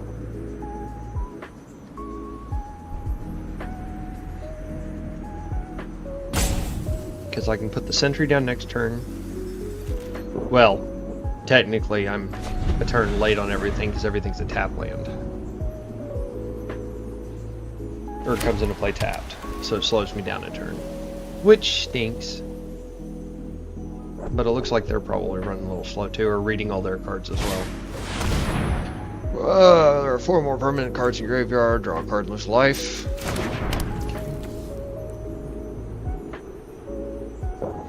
Death Touch is not fun, but it's part of it.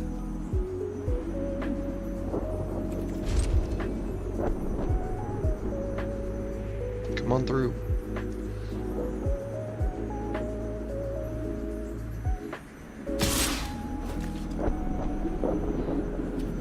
No blocks. Alright, so now we can't put the Haunted Mire out there, so it gives me the extra one. Drop the final.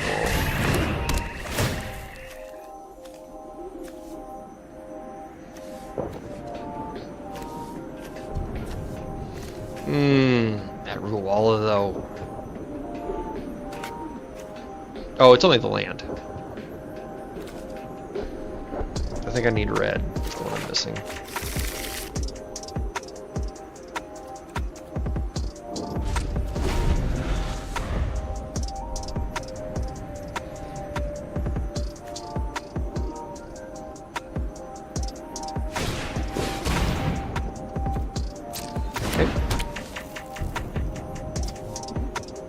That's such a fun little creature for a common. Especially with a half decent, that's fine. For reanimates, because you just keep pumping out tokens for next to nothing.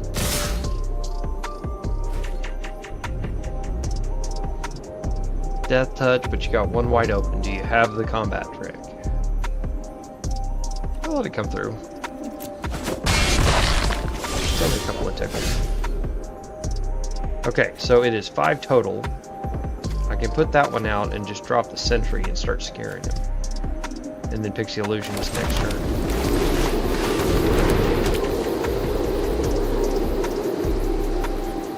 Blue, white, black, red. So I can technically draw 3 cards next turn as well.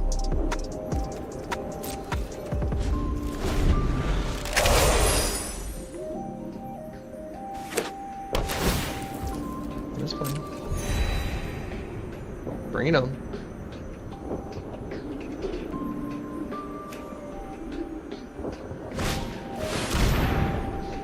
Hey, sacrifice. If you do, each opponent may sacrifice the shares of card type with it. Don't, I lose 2 life and they draw a card.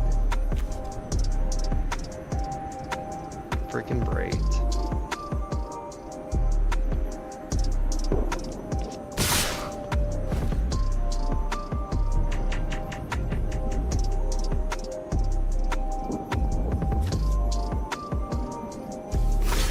Go ahead and block it now.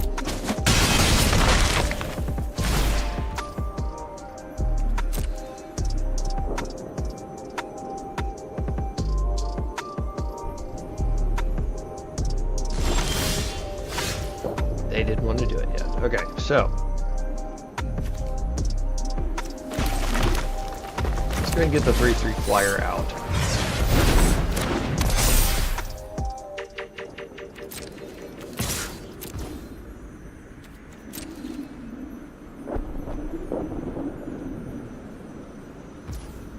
Time to start turning left.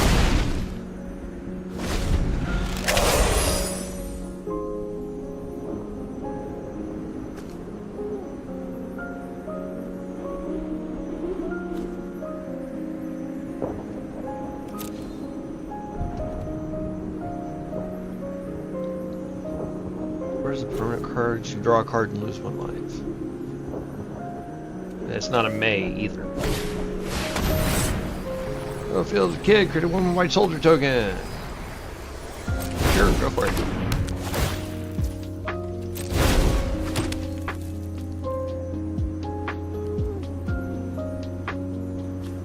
So it's going to be a big horse every time they start sacrificing stuff.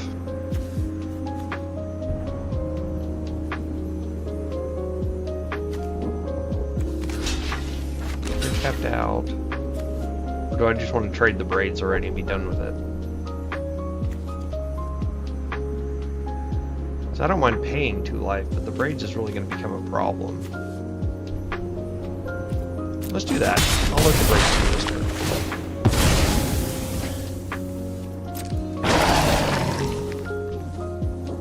Attack a creature.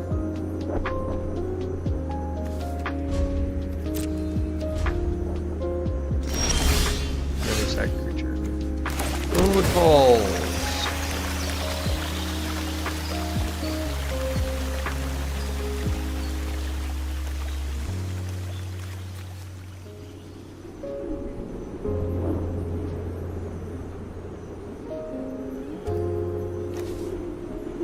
Do I want to trick him?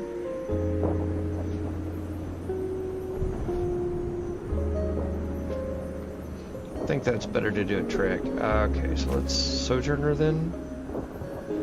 Actually, hold on. I need 4 total. That would leave 3 total. Although I could crack that for the mana. Yeah, let's do that.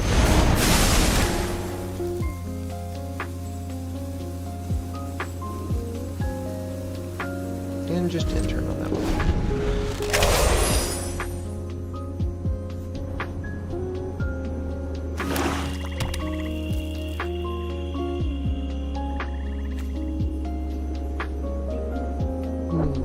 So I gotta watch how much mana they have open for their attack stat.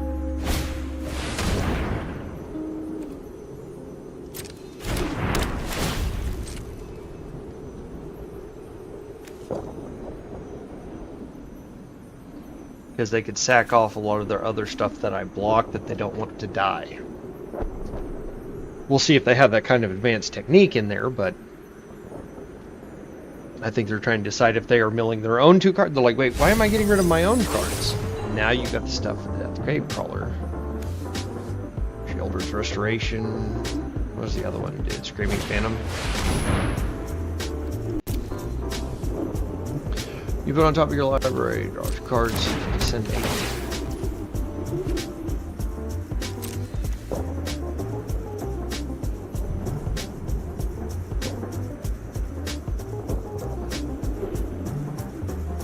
Now the real downside is I don't have trample mechanics in this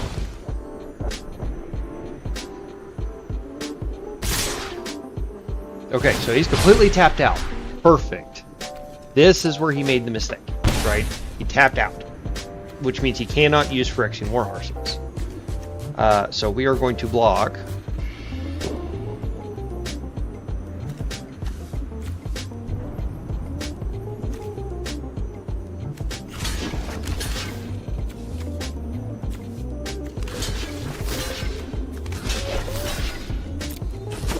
No, wait, what? Did I still have pass on? Was that the mistake? Ah, that's annoying. Alright, we're dropping tomorrow. We're letting him get scared.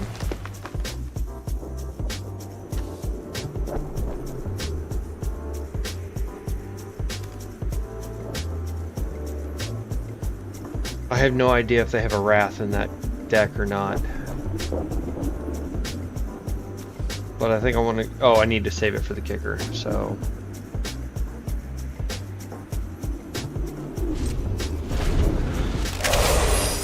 I'm really upset that that did that. I'll have to go watch the playback, see... maybe I just had the auto pass on there and... it didn't let me do my combat trick, because I had that entire thing. And now Phyrexian Warhorse is still there.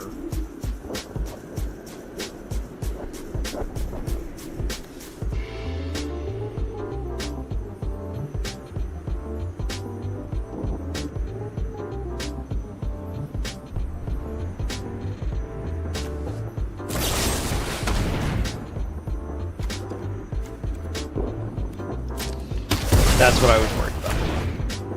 It's okay.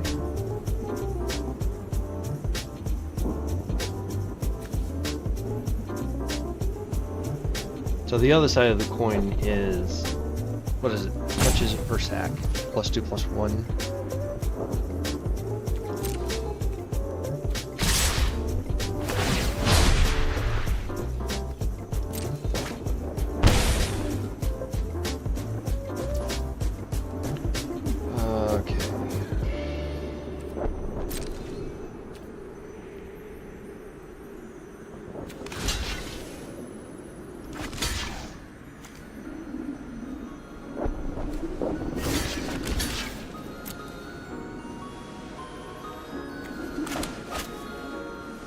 This is gonna have to get, isn't it?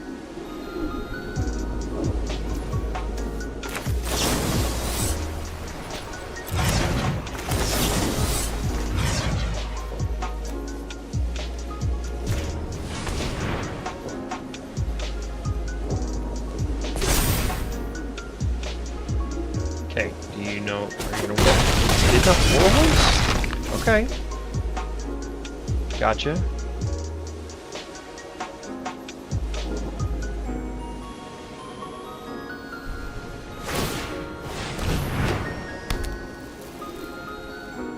He is just trying to overwhelm me.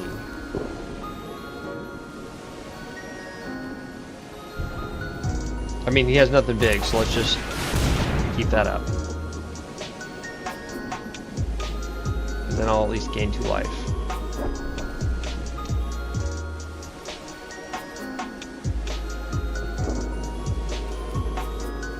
Can't believe he didn't pump his warhorse. I mean, he could have sacked either of these two and have been fine.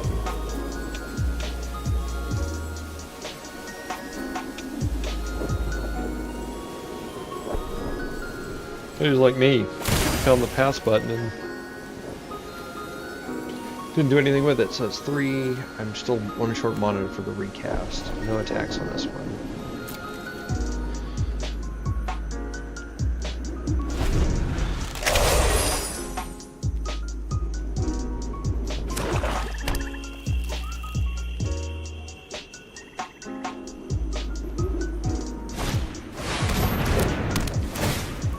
Battlefield, target creature gets +2/+0, indestructible until end of turn. Cool. Stinky Cave. No biggie.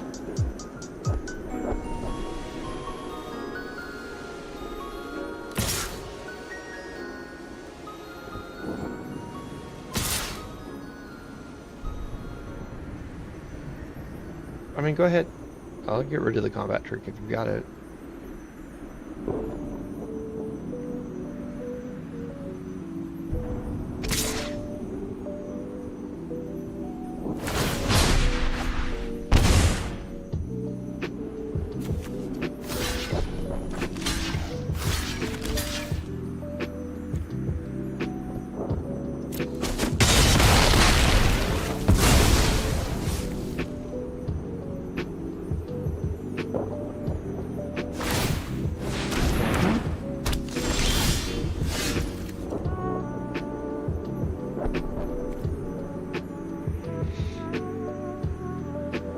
Just want the ants. So I can kick it.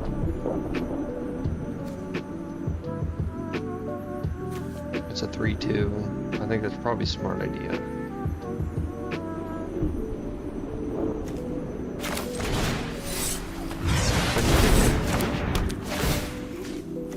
I'll copy the Sojourner.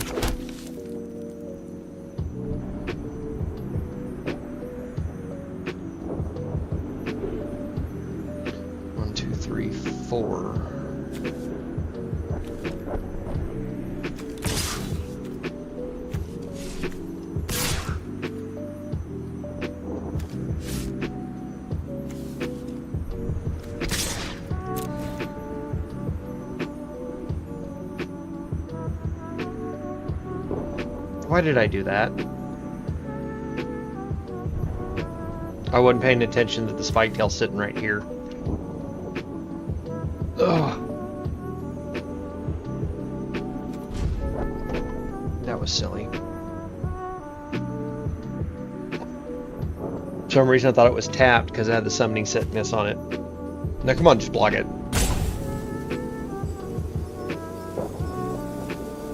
Although I do have a card in hand, so I guess it could be scaring him. That's fine. You can block with both and kill it. There you go. What a sick.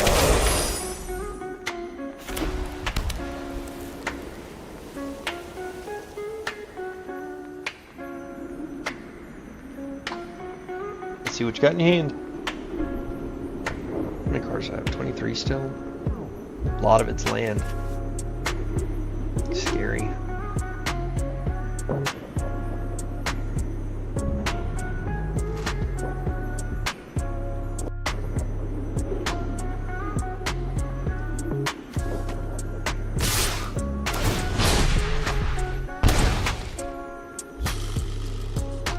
Okay, I have to assume there's a combat trick in there somewhere, right?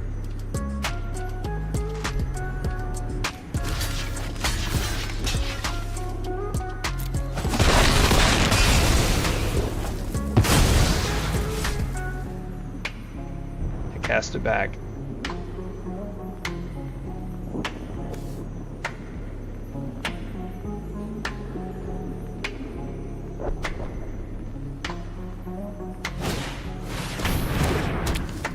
kick it? I think he did.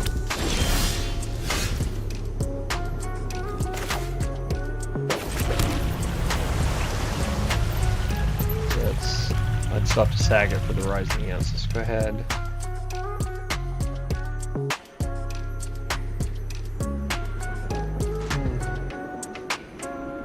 I might still sack it anyway. Good.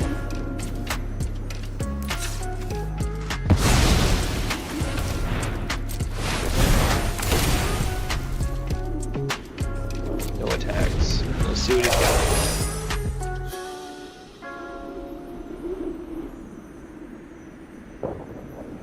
Because a good combat trick could win it.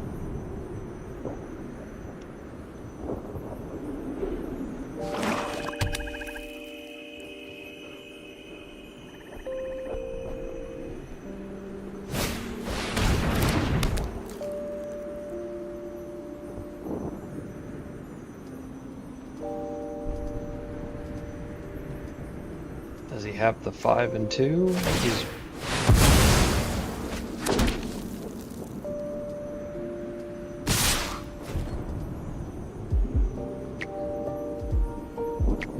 tapped out, right? So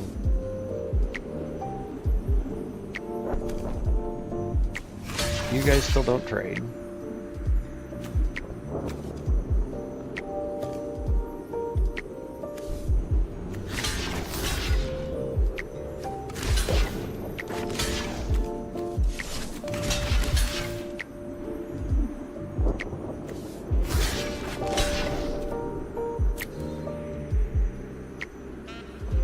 I mean, he did still have 1 white mana, so we'll see. Nope. Still miscalculated, and I've got the reach, so I'm fine.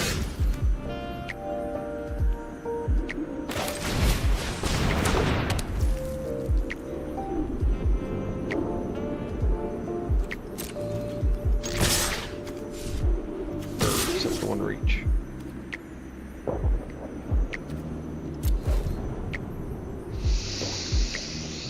I mean, really, I should have swung with everything.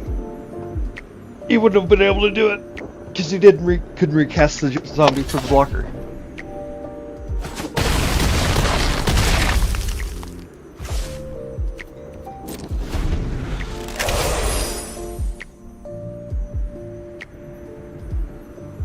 If I'd have just attacked with everything, it would have been win. I tried to be too smart about it.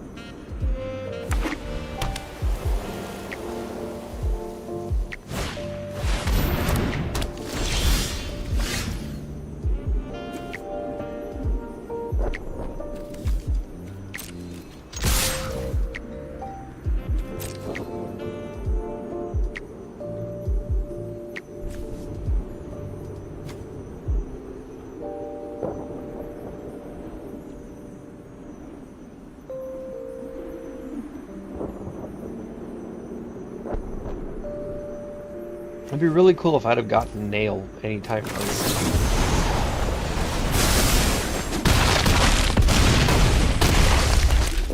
20 damage, just like that. Wild.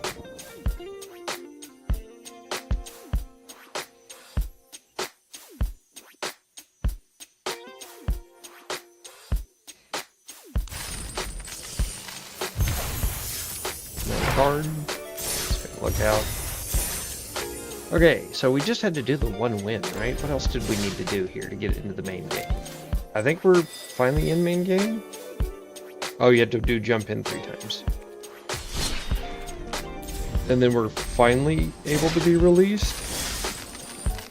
That was 2 different wins. Did I not win the first one?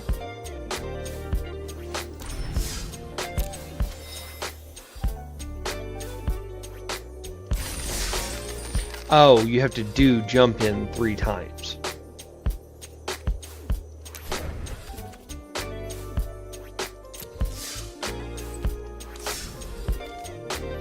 Okay.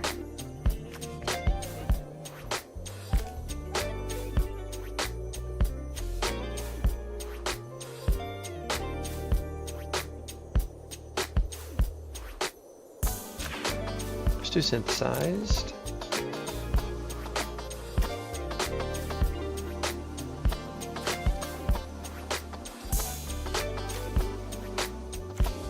science, maybe? Why not? We'll do science. Not even gonna look at it. We're gonna read it on the fly this time. We're gonna be just like them.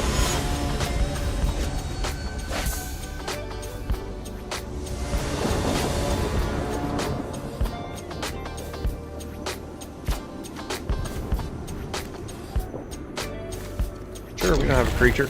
Let's go.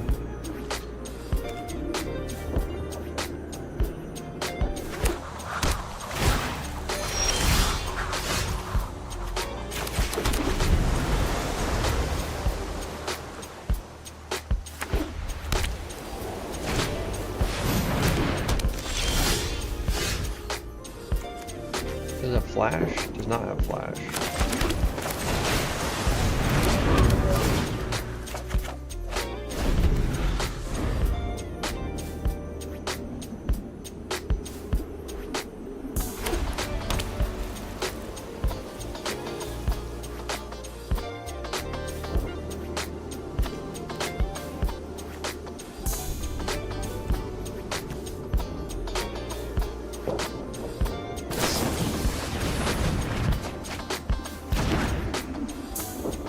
Hit me for 2. Dink.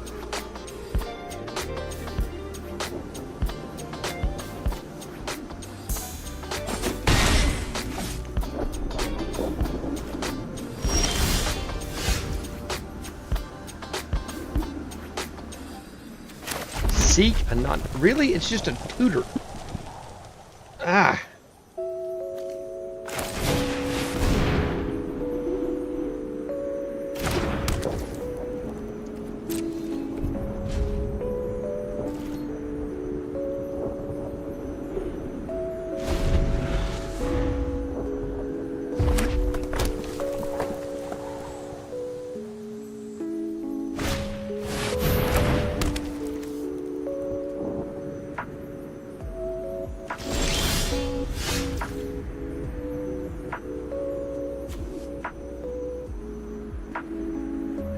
Alright, so let's go ahead and drop this. Oh, that's a counter spell. Okay, duh.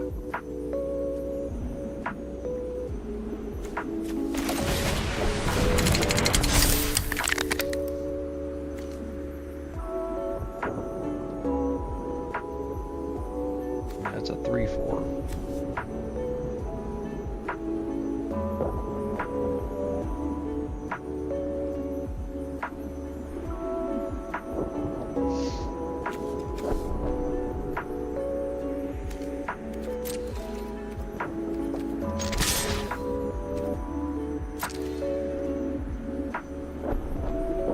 About to teach you about combat tricks.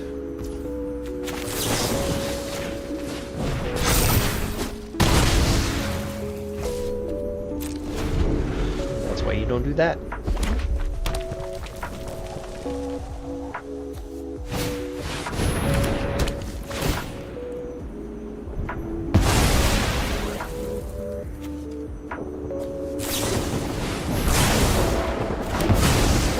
Well, that's just rude.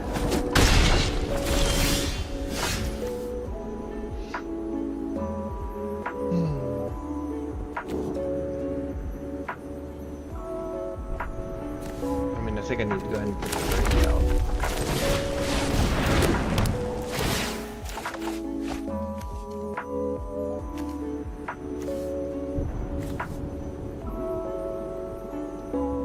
Yeah, let's just discard that.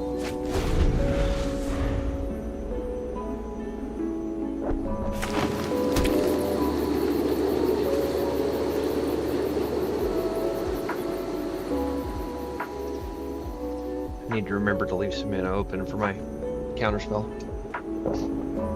I just don't have anything that needs oil counters or needs, proliferate yet.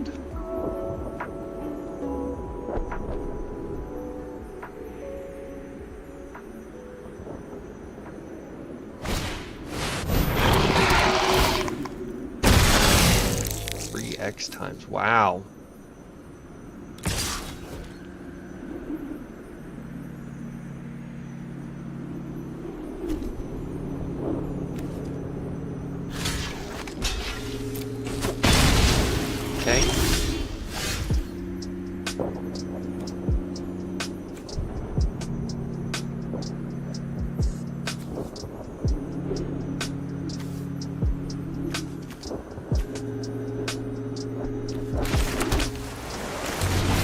blood work out. Do I just at least want to start hitting? Because I mean, these are about to turn into 3/3s.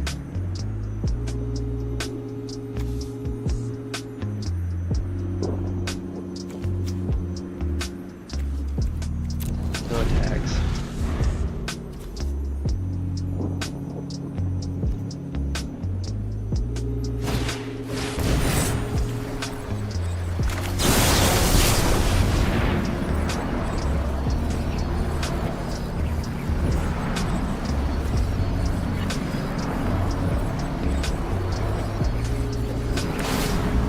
Cancel. Yep.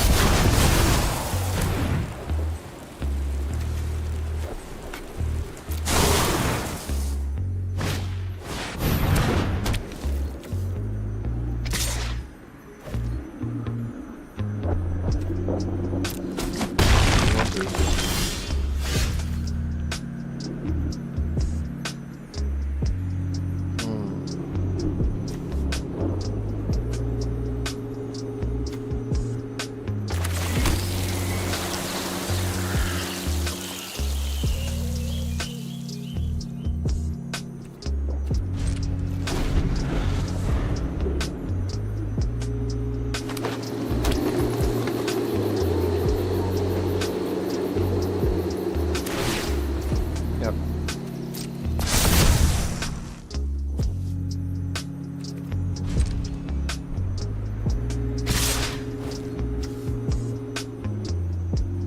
If I were smart, I'd have flashed and tapped it.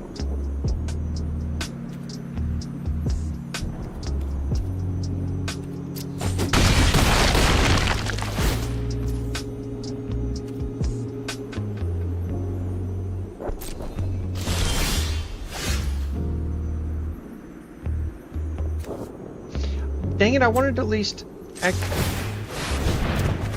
That was dumb.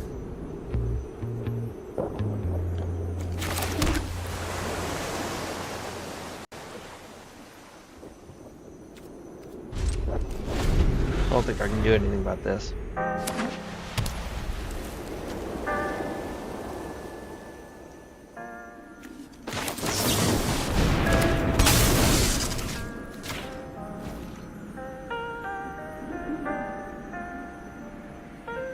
Maybe I can at least freak him out. I don't know why I didn't at least block with the Fisher.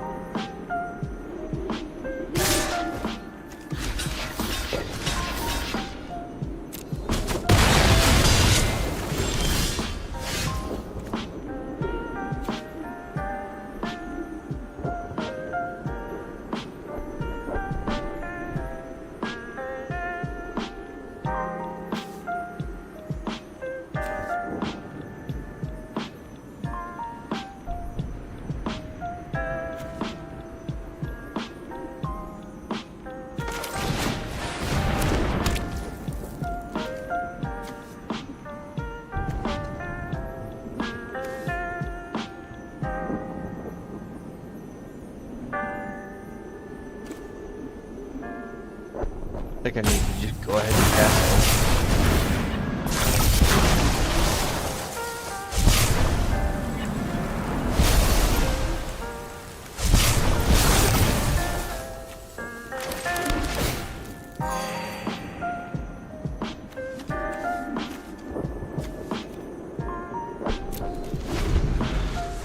Oh, one good burn spell and this is over.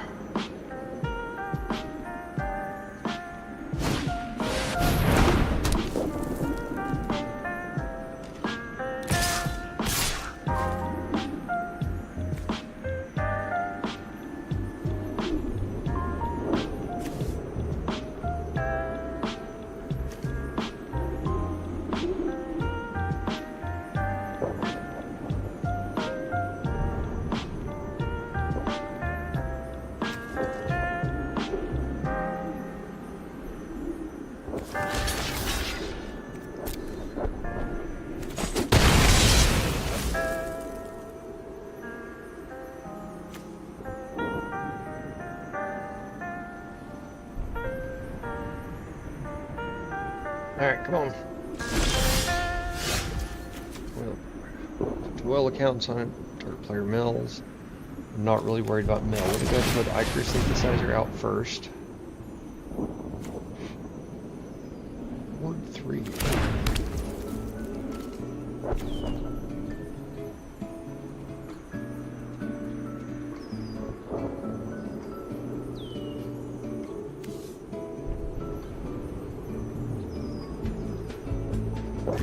So the real beast of it is I need to do damage, and that's not going to happen with Dragon Whelp on the board.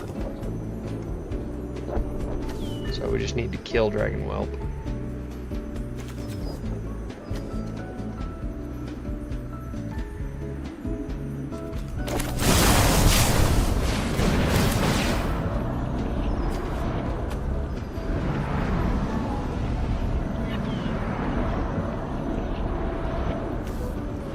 Could have already put Fund of Progress out there, redoing it.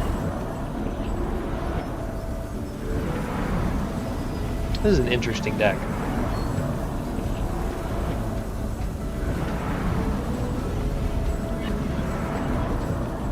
Come on, come back to the game.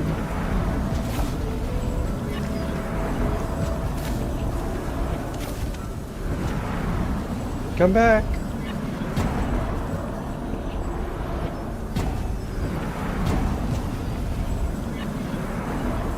There are 3 timeouts on this one. We're going to have a slight stall. Oh, there we go.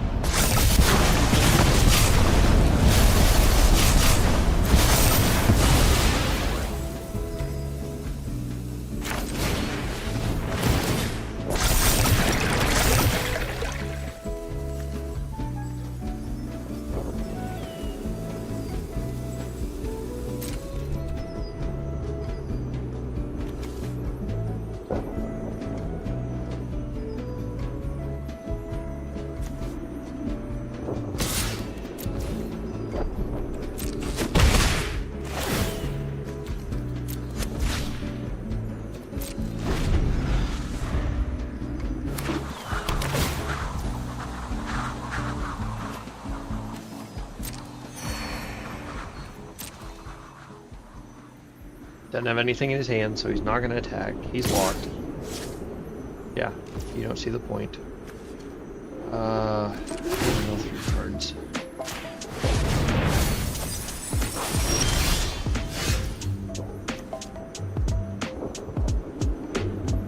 Does it only last until it... Oh, this turn. Okay.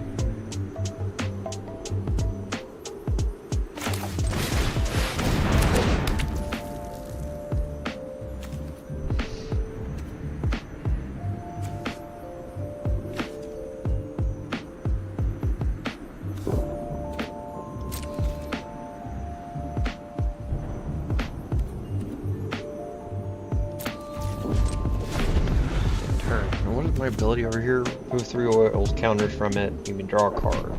Discard donut. When you do discard, lightning bolt for 3. What'd you get? How many cards do you have in your deck? 18?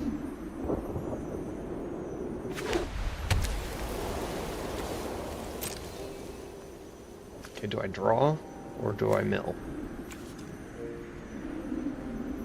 I think I'd probably draw the card.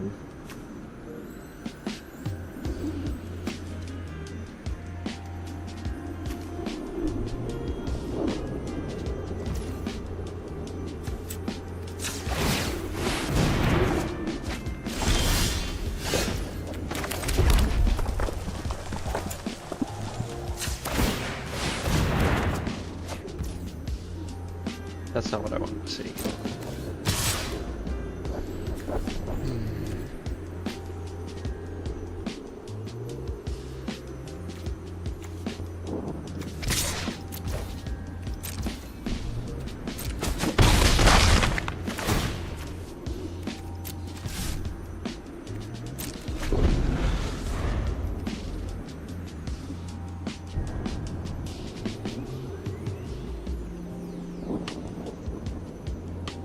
Too many lands.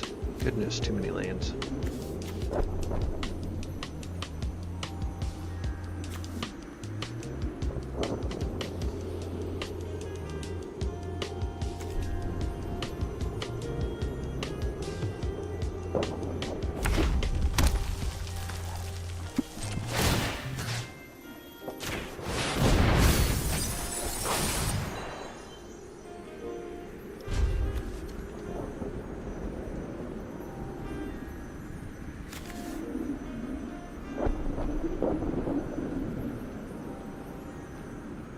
I kind of like this deck. It's just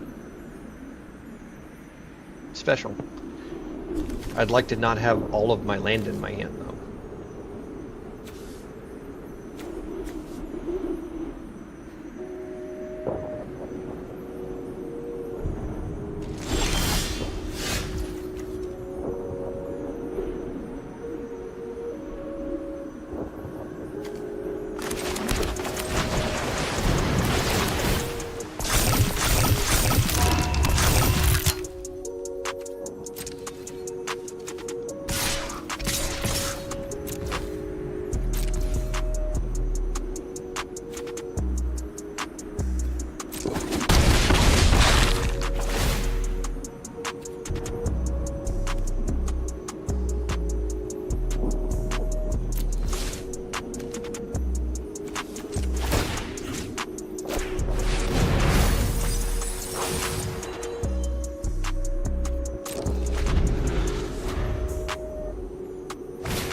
Creature base power toughness follows.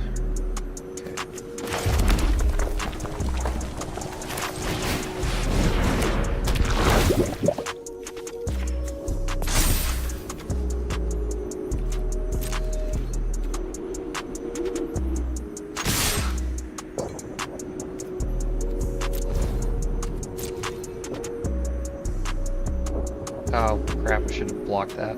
Oh well. I mean, you can only block the prism anyway, so...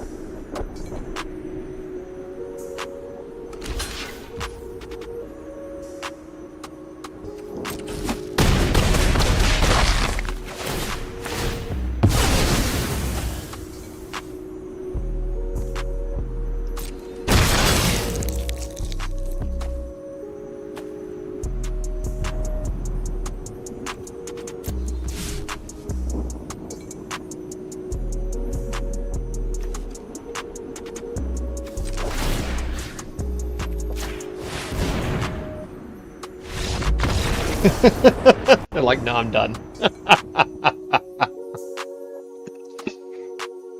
Alrighty.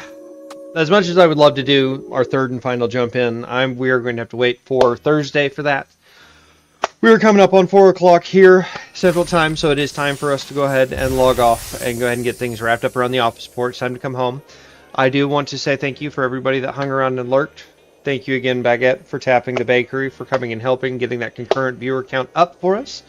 We are getting very, very close to affiliate on this channel, which means we are going to turn it into a full-fledged channel, or charity channel, which will be able to have all of its, you know, as Blair would say, the bits, the tips, the subs, all of it will come directly here to the foundation here in Oklahoma City.